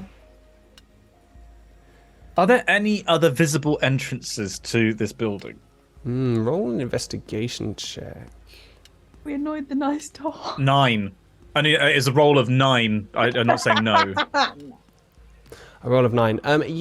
So not that you can see, but it's just a big building. You're just standing in front of one place of it. It's a very smooth kind of surface on one whole flat plane of it. But around the edges, you can see that, there are other parts of this building you might explore. Okay, well, it was lovely to meet you, Dor. I actually thought we were getting on quite well. What's your name? My name is Theodora. Theodora. It's quite funny, isn't it? It's quite amusing. Yeah, many people have said so, yes. Okay, sorry. I'm Infinite Sky 6000, serial number 8691972 PM, GB 1530NR. Oh, it's lovely to make your acquaintance. I'm afraid, yes, well, good luck in your future endeavors. You could just let your mistress know that we were here. Please. Roll another persuasion check with disadvantage. Good, that's excellent. I would show you the door, but I am already here. That would be a non-natural one. Very well. But you don't think she's being serious. Oh my god, this went so badly. Right, Bye, okay. Dor. Theodora. Can we just do that thing where we just take a few steps away from the door so we're no longer at the door and then just sort of stand there? Right, I miss Volvo, honestly. Are you thinking what I'm thinking? Did I annoy the door? I feel like you were there doing any fine and then I windows? came along and the door didn't like me and I'm like... Roll an investigation check, Infinity, while Tenebris and Uriel are having that I know it conversation. shouldn't matter if a 9. door likes me, but I feel 9. like the door didn't like me. It's this kind of shone black metal frontage. And it could even be one-way glass, but you're just not really clear at the moment. But that's just one side of this building that's hung in this great slabs. Around you see lots of different robots moving around, climbing robots in the shapes of vast monkeys with many, many arms, carrying things on their backs, holding things, doing little kind of mechanical tasks, moving past you. Okay, so there's an artist. Wait, hang on. There's an artist who's just trapped inside their studio. They're never going to leave. Artificer. Whatever. Uriel, that is different. They're from quite us. different things. They cannot stay in there forever. She's biological, I think. I've got no reason to believe that, but most people on this planet are. They're gonna have to eat at some point. You can get food delivered, Yes. Exactly. Oh. Exactly? So what if we wait here until food gets delivered, No. and then? What if we pretend to be the food delivery? But we can't pretend to be food delivery without food. So why don't we wait for a food delivery to turn up, Kill take them? the food No. from that person, Take it and then nicely. pretend to be that delivery? I mean, If what if she just has a lot of paste, Uriel? Because the paste lasts quite a while, doesn't it? Well, then we'll be here for a really long I time. don't like that plan. Okay. you know, the thing is that we want to talk to the person because they might be able to help us, right? Is breaking in Breaking a it. good start to that relationship? Tenebris, can you not send them a message? In there. Catch me outside. How about that? How about that? I've looked and there's not really anything I can do. I don't think there's much I can do apart from maybe punch the door I down. wouldn't recommend punching the door. I don't think it would work. Is there... so it says Daedalus grain on the things. Is there like a maker's mark on it? Like a particular symbol? There is. It's the Mercedes-Benz symbol. Can I ritual cast skywriting and send the symbol up into the sky, from like here. We a can bat barely see a- symbol? Watch me. My people need me. Someone might message her. We're in a slab. We can barely see the light coming through from the top of this. Oh, we're alley. inside the slab. We I came up understand from now. underneath and we never I actually shan't. got to the top. This is not the top sorry. level. The I'm lights that really bad you at are visual. using to see are in fact mainly headlamps of these great Got machines you. that are sort of clumping I won't around do and climbing that. around this lattice. Take it all back. She won't.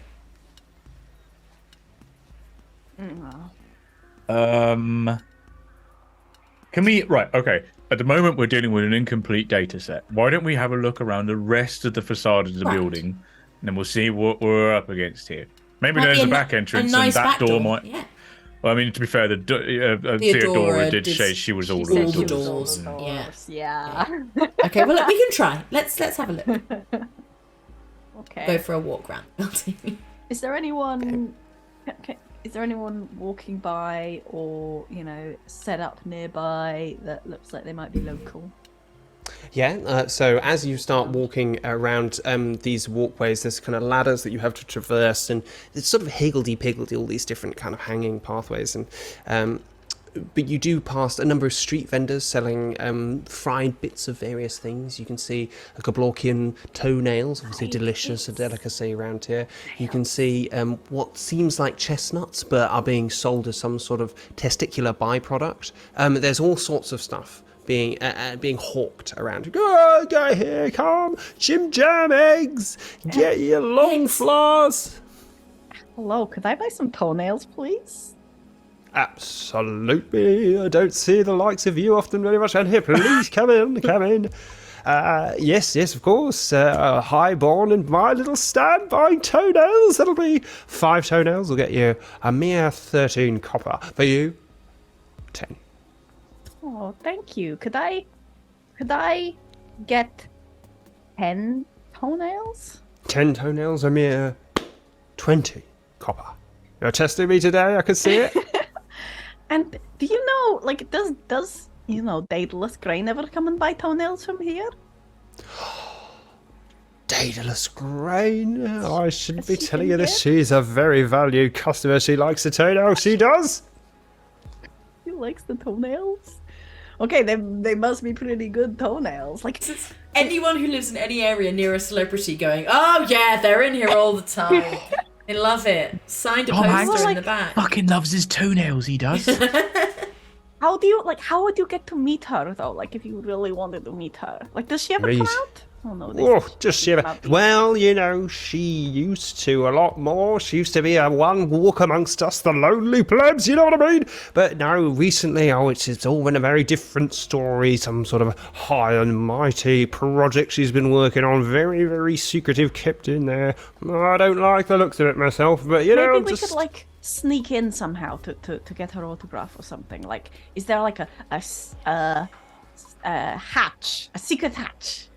Yeah. Autograph hunters. What the toenail vendor knows about.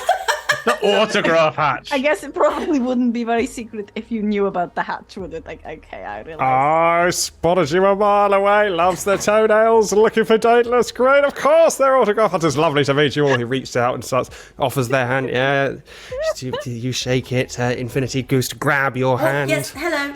Pumps it. And then, sir, one of the better variety. A toenail for you, sir. Offers you a toenail. Grabs your hand. Pumping it away, Uriel. Well. How are the toenails? Because I'm going to eat a toenail during this. Make a Constitution saving throw. Oh no. Eating my own toenails. That doesn't sound good. Borderline acceptable. Eating other people's toenails is one of the most disgusting things I've Eat ever your own heard. toenails. Well, you know, like you bite your nails. You swallow Yeah, it. but though. you're not They're your very sharp. toenails. Oh, they're different. I don't know, it feels worse. You What was clean, the you same wash thing? your hands a lot, right? Oh. You don't wash your feet a lot. They're in shoes. No, I don't wash them as often as I wash my hands. Exactly. I rolled a 19. I was assuming they weren't. But equally, my hands aren't 19. always in English gloves. toenails, but could be wrong. You've eaten Exactly. toenails before. You know what you're doing. You know, you gently rest it. You catch it almost like a cigarette in a cigarette holder between your teeth, and then you moisten it first, obviously, as you've been taught to do, and then you just chew it between the back molars, and it releases the delicious taste of toenail. It's a kind of mellow aroma. It's a bit like whiskey, but obviously without the alcoholic effects. Unless, well, you don't know. You've not had enough to see if that's true. Anyway, so you're eating this. Yes, of course. Well, listen. Now, I don't want to be the one to cause any upsets here, but I saw another group of hunters, another group of autograph hunters around here looking for the signature of the Great Grain, and they told me there is a vent that you can go through. They were talking about this vent. They talking about some sort of exhaust. I didn't press too hard, but they were very clear. I did not see them again. I will say that, but they seemed very certain that was a way in. And they just was like saying it really loudly, and then they disappeared forever. Yes, that's about the size of it. I cannot believe this worked. Where's the secret vent? Like on top? Oh, well, I would not know that. But for another 5 toenails. Is anyone else eating these, by the way? Because I got quite I've a never lot. tried one. Do you think I'd like them? This is the most vile thing. I'll I've try ever seen in my one. life. You have to. Okay, you have to. I don't know if it. Do you have saliva? Not really. I can produce water, so I could. Yes, we can. Okay, just try like. I'll move some water into the mouth area. Yeah, a little bit of moisture, a little bit of just chewing. You mix in an enzymatic slurry into that water, and yes, you start to get some of the kind of the chemical byproduct of the toenail. Yes. Yes. It tastes of things. Do you like it? You want more? No, we could buy more. Yeah, but I could. I would. Oh, okay, we will buy a few more. Just like another 5. So you get a lot of autograph hunters around here, do you? Well, around the house of the Great Grain, you would be surprised. People come from all around, from the north near the McKinsey Mountains. They're coming in. All the great artisans, they come to see the great works. So, some of them they let in. It depends. She's quite a fickle creature. Well, you know, the great ones are. Really, she's... I know her fairly well, actually. She comes around and stand quite a lot. And it's Really? quite amazing to see the changes that's happened. I've followed lots of her works. And he sort of goes on like this for a while. What's your favourite of her works? For me, I like her arachnid period. Spiders. Arachnoid, I can turn into should a say. spider if I wanted. How fascinating. Toenail? Yes, sure, thank you. I don't like them, I don't think. Does she come out of the house just to you then? Well, Can I roll an insight check on this fucker to see if he's ever seen Daedalus Grain in his life?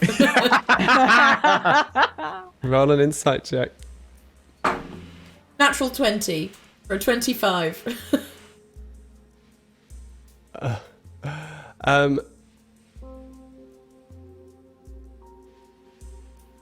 25. Well, you know that he probably met those autograph hunters. That felt real. The rest of it, he was taking some pretty heavy liberties. I mean, he has fine. probably seen Daedalus Grain. You get that Sure, vibe? yeah. Well, it was lovely to meet you. I hope you see Daedalus again soon. Do we know where the vent is? To be fine. By the way, just before we go, you said that some people are coming from the McKinsey Mountains. What do they look like? Oh, miners, really. You know, well, there are quite a lot of them around here. You know, taking a break in the big city, seeing what they can learn from such as us. You'll see them. They tend to have some very serious prosthetic work. Often they do mine in very strange conditions. You know. I believe. Oh, they dig, yeah. Oh, they dig. A sky city such as this, not so much digging to be done, but It'd be still quite a useful dangerous talent. if you did. Wise Okay. words. They who dig often Die. dig to their own demise. Yes. Dig and Fine. die. That's actually better. Those who dig often die. Yes. Well, thank you for that. Thank you. I'm I give them 3 very old robot. copper. No, 3 silver, sorry. Milady. He bows low. We should leave now. Thank you. Right. Let's go and have a look at the rest of this house. As we leave, I go, he's a liar, is what he is. He did not, I don't think he's ever met Daedalus. He's never met Daedalus. He definitely met the By the way, people about the vent. Well, Am I having a stronk, or is the toenail thing entirely new? Did I just miss the memo about this? they all eat toenails in Gunka, Miriam. I don't know what you're talking about. It's just the world we live in now, in Ali's head, where... I just feel like Ali was like, the toenail seller's there, and both people were like, yeah, of course. Am I the only sane person on this Zoom call? It was like, Toenail what sellers, the fuck? Simon. Improv, Simon. It's yes and. It's yes and. I will. I know, but it was the fact that you went with it with no hesitation whatsoever. I was like, have I missed? Improv. I know, but it was so smooth. I was like, have I missed something? We're very talented, Simon, is what the words you're looking for. But So yes, you're very, very talented. I'm glad that the toenails happened. Makes me happy. I hate it. You continue your path. This is an episode that's gonna, because of that description that we're gonna write, is gonna spike in like a weird community online.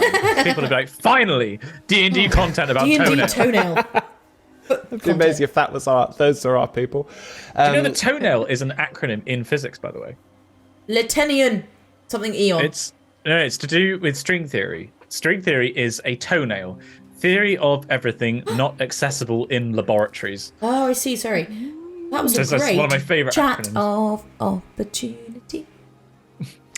Lovely. Well played, everyone. That's the song. So you continue to walk as you're talking about this sort of strange delicacy that you've been eating up here high in the slabs, and you can feel the platform itself, very slightly vibrating of all this heavy machinery around you, and you traverse around the outside of this great workshop, and you start to get a sense for the size of it. It's basically a cube. Pretty much here or there. There's some sort of protrusions. In fact, the door where you were standing is on the top of what looks like quite a sort of tall chimney-like structure that sticks out near the top of one face. But the rest of it, a little bit lower down, has a flattened top that is very close to the surface of the slab. And as you go round towards the other side from the door, you do indeed see 3 large vent tubes sticking out of the side of the building. It's just that breaking into people's houses is illegal. This does you feel know? like too much, really, It's just, doesn't it? It's disproportional. Okay, I hang feel on. like we're going to get off on the wrong foot if Not we do this. justifiable in any way. Well, you say that. I can make us, less detectable. And we could the door was worried about her. Maybe we should be worried about her. Probably not our responsibility. Why are we here again? Can I mean, listen into one of the vents and see if I can hear Daedalus? Doing the crime thing. Ideally saying something along those lines. The vents are not easily accessible. They would require some climbing to get to across some girders, and then there's a bit of kind of hanging cablery. And then they are outputting some form of steam, it looks like. Not a huge amount. That's not a good sign. Okay. Is there any observable surveillance? Make a investigation or perception. Okay, here it comes, baby. Anyone can do that.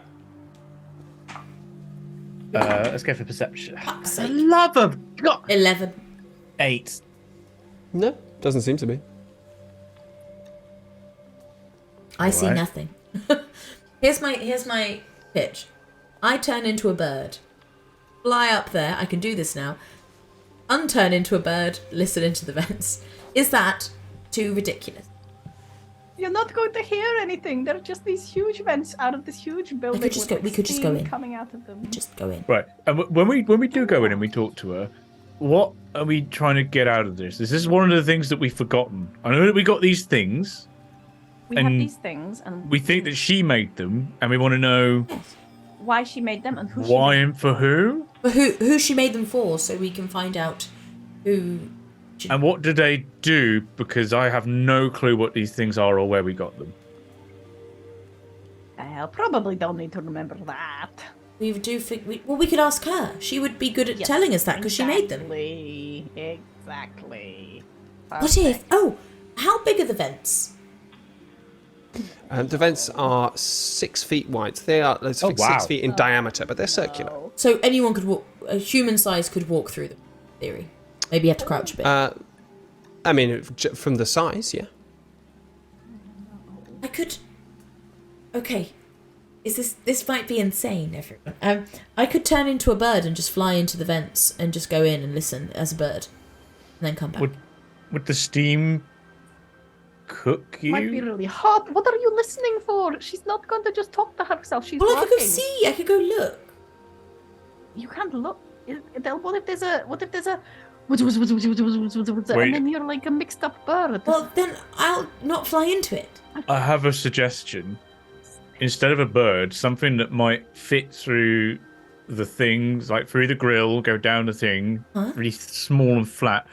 Could you become one of the centipede things that we saw in the mountains? They weren't very pretty, like a bird, were they? No, but I feel like the bird's probably going to get roasted, and maybe if you're a centipede, we could, if we went up there as well, we could probably pull you out if you got in trouble because you'd be really thin. Saying I'm fat. Sorry, no. Anyway, and No, I mean, you're perfect. yes, I I'm could. talking about No, the I could. form. yes, that could work. DM, would Infinity know if they were beasts or were they like monsters? Or I know exactly what. But you know they're beasts. They're beasts. Yes, and We they just could, they thought they were scaled walls, monstrosities. didn't they? They could do that. Yeah, exactly. And DM, just so do they happen to be challenge rating 1 or lower? Oh, God, now you're asking. I assume they were from the level that we fought them, but I mean, I can't imagine they would have been much higher, but... yeah, Yeah, we were plebs at that point. babies. Yeah, let me And just there were a check. lot of them. This is a stupid question of, I know I've seen this animal, however, I don't know if I have the skill set to do it. Yeah. They're absolutely within your wheelhouse. Oh. Yes, I could. Shall I try? I think Also, so. because I've seen them, it won't be all starry. It will just look like the thing. How exciting. Okay, so I'm just going to go in. Listen, I can stay in this for like 4 hours. So we should probably have a signal for if everything goes wrong. How will you? What kind of a signal? You'll be inside a whole different building from us. Yep, I will. I could sending you after a certain amount of time. Yes. Maybe after like 15 minutes? After 50 minutes, we do what? We come clanging through? No, I will send a message. And then if everything goes, you just go break down Theodora and come in. Or could we not break down the vents? I feel like the vents are going to put Either up or. less of a fight. Sure.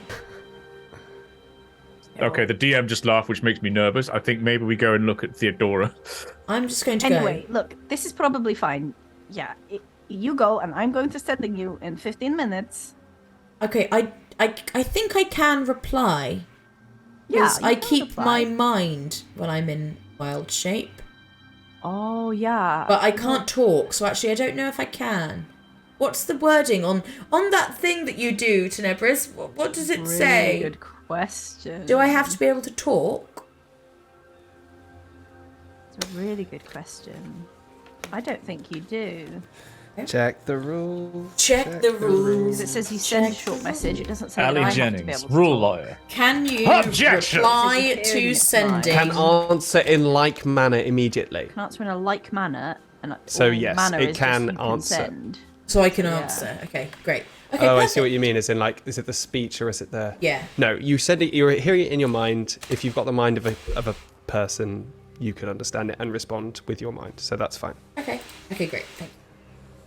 Okay, right. Okay, I'll see you on the other side then. Oh my god, why are we... Horrible, creepy little centipede. Such a Can we get the sounds, Ali? Oh my god. Oh my... Great Scuttler. Oh, I hate it. I hate it so much. You can climb, no issue. Over the girders, onto the side of this building. You notice that on this side, actually, whereas the front seemed to have this kind of very mirrored, flat surface, this one is more scarred and rusted. Over the top of one of these exhaust firms, and then, like insects do, they kind of go around the lip of it and then onto the underside. So now you're hanging upside down. In you go. It's hot in here. You could feel the steam blasting past you occasionally. At this point, it feels like, although it's very hot, it's not painfully hot yet. Let's go quick. So you head deeper into this exhaust vent, and you come to a grate. So it looks like a kind of some sort of metal grating, eaten away, worn, rusted, with the kind of green tinges of filaments of decay all over it. But it is too small for you to get through currently. Hey. Can I just peer through the grate? See if I can see anything or anyone? Peering through the grate. Roll a perception check. Did these things also have like acidic spit? 25. Sorry, what was that? Did 25. these things also have 25 was that? They had, 25. So you, holding onto this metal casing, listen out to see if you can hear anything. Now, you can't hear anything, but this creature has blind sight, so you can feel the vibrations of this tube. And that only gets you about 30 feet, but what you do hear coming through, like up the side of the tube, you hear bang, bang, bang. Pass the thing here, you stupid machine! If I tell you one more time, I'm gonna shut you down. I'm gonna put you with the rest of the alphas, and you are not gonna be here any much longer. Now listen, what we gotta do? We gotta get this prepared and ready. And if this isn't sorted, you know 100% that we're on a chopping block. We gotta do this. We gotta do this now. And then you hear dunk, dunk, dunk, dunk, dunk, dunk, dunk, dunk, dunk, dunk, dunk, dunk, and then the sound of clang, clang, clang, clang, clang, clang. Maybe if we get her workers to unionize. I'm going to... I don't want to... I'm going to go back towards Tenebris and Uriel.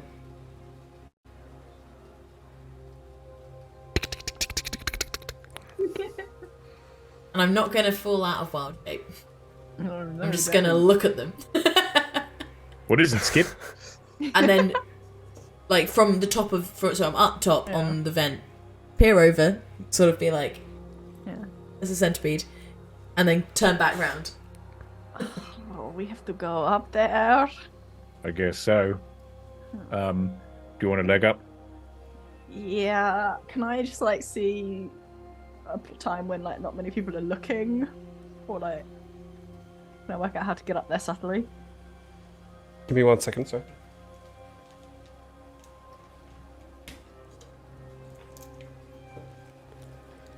Hang on, sorry, I just had a slight... Yes, sorry, ask me that again. Can I just make sure, like, you know, like, well, so far, are there loads of people around Can I just make sure we're doing this relatively stealthily and not in plain sight? I mean, the same applies to Infinity turning into a centipede and going up there, but doubly so for us. I mean, there are sort of robots moving sort of in the vicinity. It's around the back of the building. There aren't, street hawkers here in the same way, but occasionally people do walk past, on the gangways. I mean, until they're not moving past and then get a leg up. Okay, you wait for a moment when you think you might be undetected. So everybody roll a stealth check. That would be Including Infinity? if you got the stats of the creature. I do, yes. So that's Dex plus 2. So Is this dice fucking weighted? 6. 7. I'm a little centipede. Can't be that loud. Well, you're not visible, mate. Tenebris, what did you get? I just said it, but I can't remember now. I don't remember what I said. I heard Don't 6 go back and watch 7. the stream. Roll it again. Just Something do it teen. again. Okay. That was it, yeah. Okay. Natural one. What is wrong with us today? No. Our dice haven't warmed up properly. Yeah. Like flitting shadows. Oh, sorry. What just happened? What? Stuff check. I just. What I tried to do was put my dice in my hand and blow on it to warm it up. What happened was You I sucked. tilted the dice and it went straight into my mouth. I nearly choked on my D20. So awkward. I cannot believe that.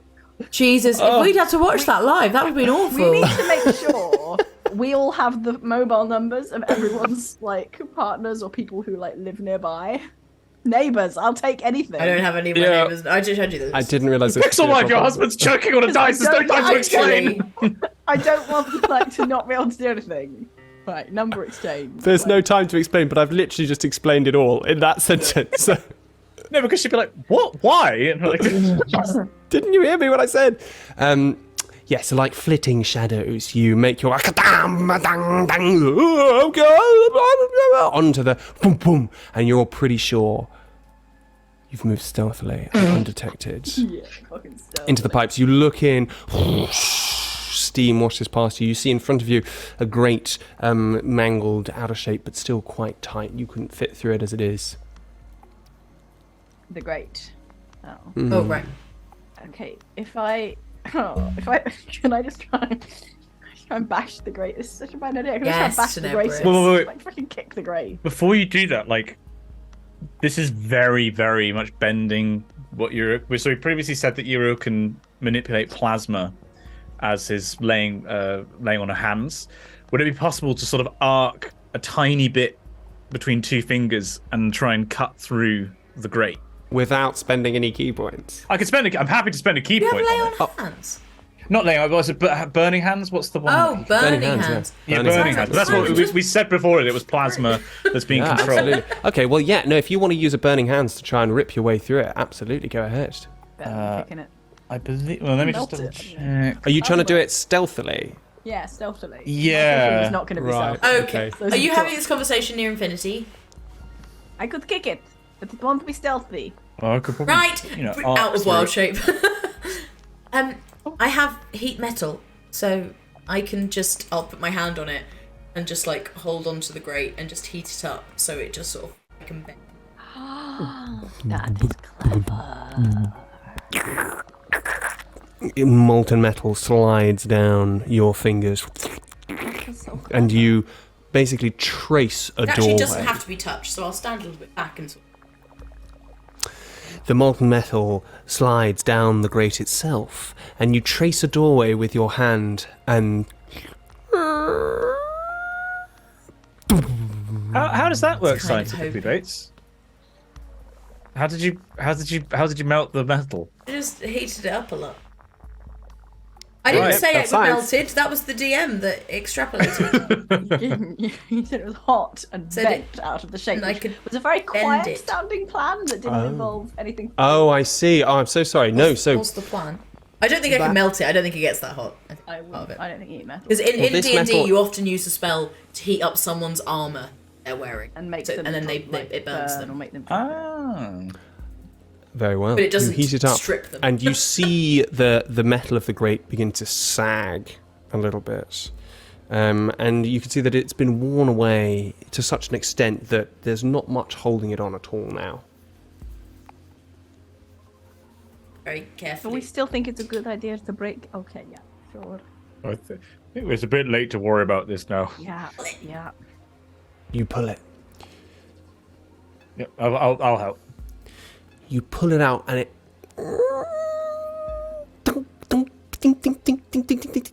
As all the other metal bars snap away, and then you place it to the side. Dang. And you slight reverberation, but you seem to have done it pretty quietly. And a doorway opens up before you into the mouth of this exhaust vent. Steam past your face.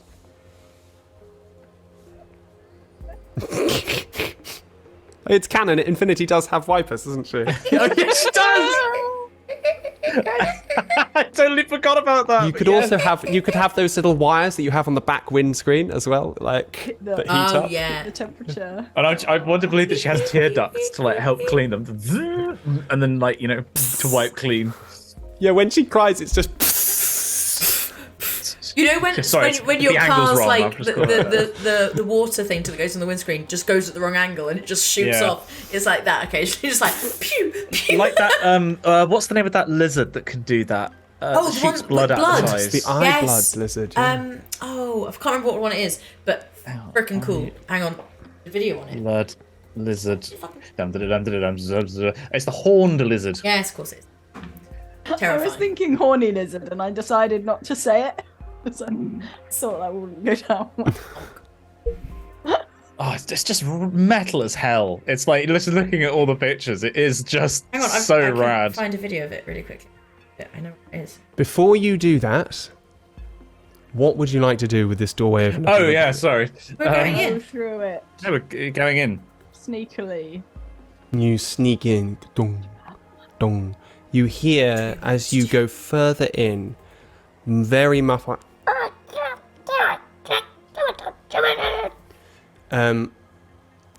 And then you reach the point within. You're walking along this this vent, and suddenly it drops away in front of you as the vent goes vertically downwards. Looking How down, far? well, you look down and you can just make out the bottom. It could be about 20 feet, 30 feet below you. You know what this sounds like a use for? Uriel, All right. take your belt Not off. seen it for a while. Although, hang on. What are we going to attach? What are we going to attach this to? One of us, No. But what about the other end? the other person. What, like a binary planet system? We're just going to like orbit each other as we fall. Oh, I see what you mean. Well, I kind of wanted that to play out. Like, right, well, I'll attach this to my hand. You may attach to yours, yeah, and I'll jump. Wow! Oh, that jackass stunt. Right, can we? Right, if I tie it to the grating, and I'll just have to go through this whole thing without a belt. That's fine. We could just pull really hard. Yeah. Sorry. Just let me get my thing back. Clang, clang, clang. Clank. Tie one end of your belt to the grating and pull it taut. And are you all going down and sitting down Maybe Uriel's not. belt down into? Uriel, do you want to go first? It may be wise if I went first. Catch us if it'll. No, I just don't want you looking at my. Anyway, Oh, Yes. Every time the steam past you, it's like Uriel. Marilyn Monroe. Yeah. Like, oh! Oh no.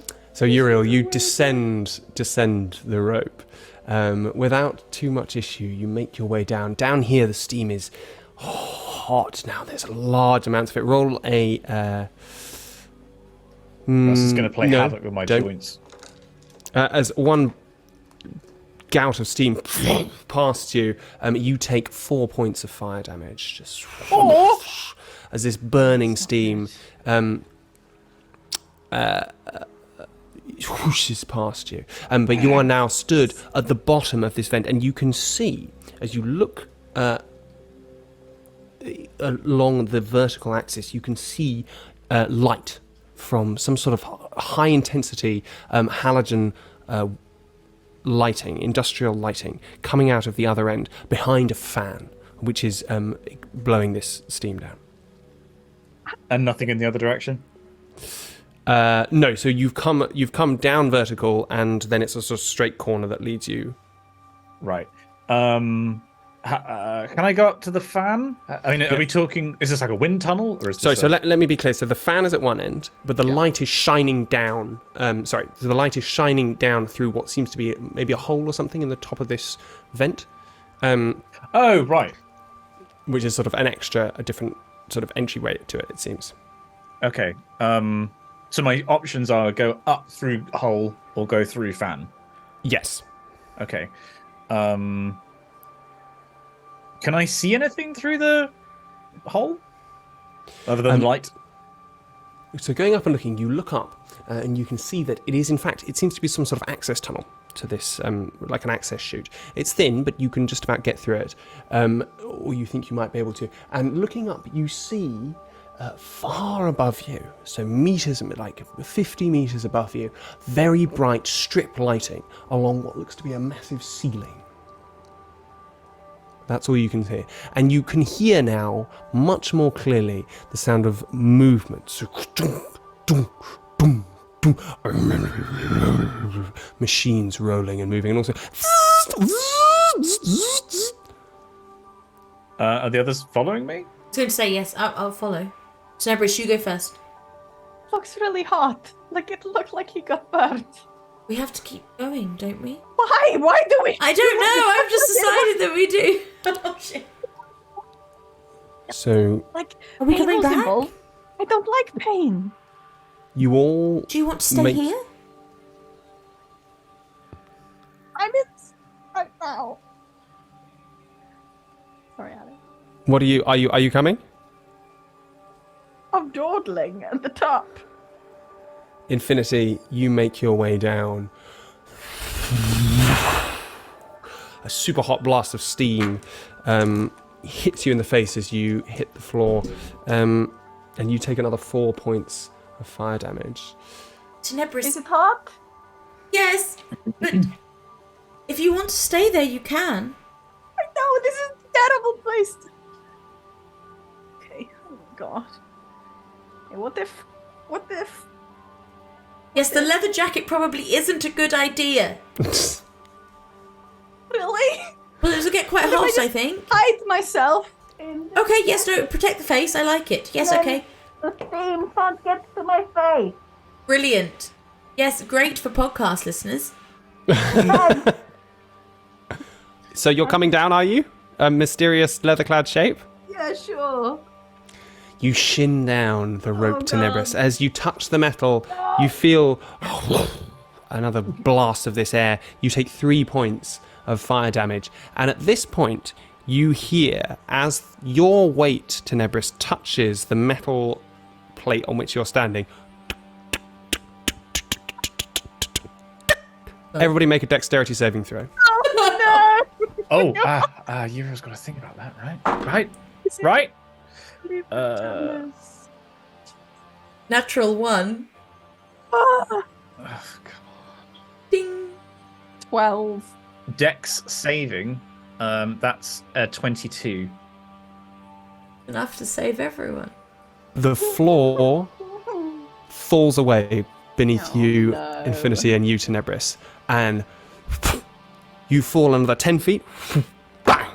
You hit the bottom of something, and Oh god. the ceiling closes over you. Uriel, you throw yourself to the side, just grabbing hold of one of the handholds that could lead you up out of this exit of this, up out of the exit leading towards the light of these electric lights that you've seen. And at that moment, you hear, and there's a moment of silence. Then you hear, "Oh, I wondered how long it would take them to get here. All right, go and get our guests out. Let's see what they want." Uriel's still up, right? So, Uriel it's is closed. still up. And it's Above us. closed. Okay, great. Okay, good. Okay, I'm just like lying on the floor, just like, ow. Ow! So you're both trapped in a box. Yeah. Uriel, Right. you are clinging to the wall of this vent, still able to move around the vent, and something or someone is coming to find Tenebris and Infinity, and at that moment we will leave it. Okay. Okay. Knew we shouldn't have listened to that toenail cutter. We got in, didn't we? This is Steep exactly what we wanted. toenail. This is 100% what we were aiming for. We got a bit too in, I think, you know. Bit. Gained Yeah. access. Holy crap. I liked it. Bit Good drama. work, We're everyone. here for it. Can you make the music less scary now? Less scary. That's intense Is it music. scary? Happy music. Less That was happy atmosphere. music. Don't That was want happy. the That's as Not happy as the music happy gets. music. No atmosphere for me. All right. Well, it's not. It's hardly All going right, to be. we've got another D&D stream to set We've up got now. other people coming in here. NADPod want to get in on the action, so everyone Oh, Mr. calm Mercer wants some down. new D20. Can we get some new D20s, please? Oh, Okay. Cass There you go. There's no music. Cass can't hear the music. It should have done because it's my It's just computer quiet. sound. It's my computer sound, and I can There you hear it go, in my I'll just- headphones, so it should be there. Yeah, Still playing. It's nice. yeah, it's definitely there.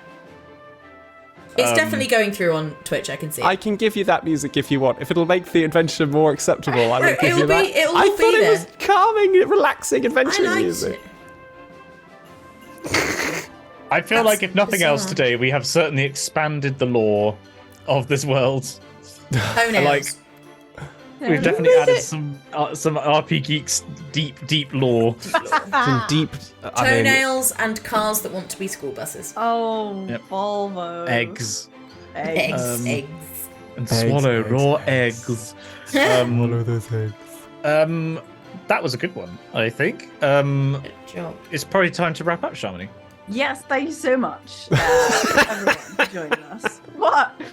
Is that, yes, thank you was so so- much. Yes, thank you so much. So it's because Yeah, I'm so no, used to no. when I'm streaming wrapping up the stream, and then I realised it's not my job. Oh, that's fine. That's cool.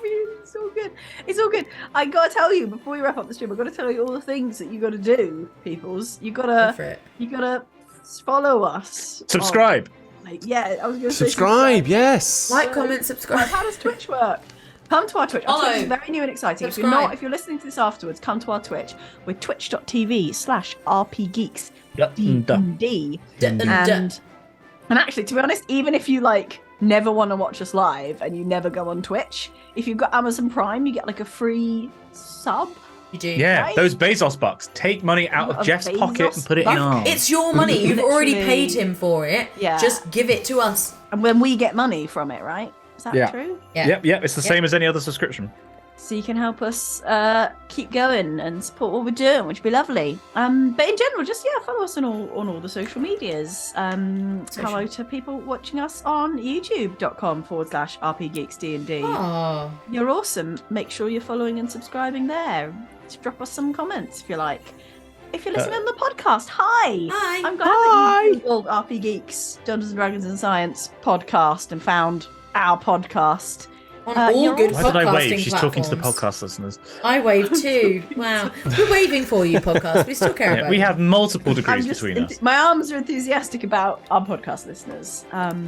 Drop us a message, and obviously it's the Twitter, it's the Instagram, it's the TikTok. Maybe that's less obvious. I don't know. We're not on Mastodon yet. I feel like we should be on. Oh, I think we're Yeah. gonna have to. Yeah, we're gonna have yeah, to we're gonna have start. to make it over Basically, there. our Twitter game is pretty good, and we're gonna have to up all the Oh, other socials no. now. I think. Yeah. So, Master. Naming our account Mast. after Elon Musk was a risky your move at the mast. time, and it's just unsustainable now. Oh man. Oh. So yeah, we're at RP Geeks DD everywhere. Say hi, drop us messages, tell us what you think, tell us what we want to see, and obviously come back here or wherever you are right now every Monday at 7:00 British time. Who knows what time that is in the US right now? Multiple. And hang out with us. Yeah. It's awesome. We love it That's when it. you hang out with us. It's fun. We do love that. Anything else? And you can hang out with us in person if you're doing a Can you? sciencey based event. Oh. You can hire, you can get the RP Geeks to come. We I was do like, wait. natural history museums. We do new scientist lives. We do weddings, Very birthdays, bar mitzvahs, the whole works. We haven't done all of those yet, but most. We've of done them. at least But we some. do them. You can hang out with images of us on your chest as well if you go to. You can. rpgeeks.tmail.com. Yeah. Maybe we should get our faces on the t-shirts. Maybe that's the way to do it. T-shirts. Too much. We'd love to do Cheltenham, Danby. But anyway, yes, we'd love to do that. Anyway, it's been lovely seeing you all, and you can come to ClarkCon and meet the RPG. Come to ClarkCon. It's a thing. It's an Official in-joke that it ClarkCon. will As happen. yet unconfirmed. Yeah. Yeah. So, eventually, ClarkCon will happen. We believe in it. Catch you here next week. Next time. Bye. For now. Bye. Bye.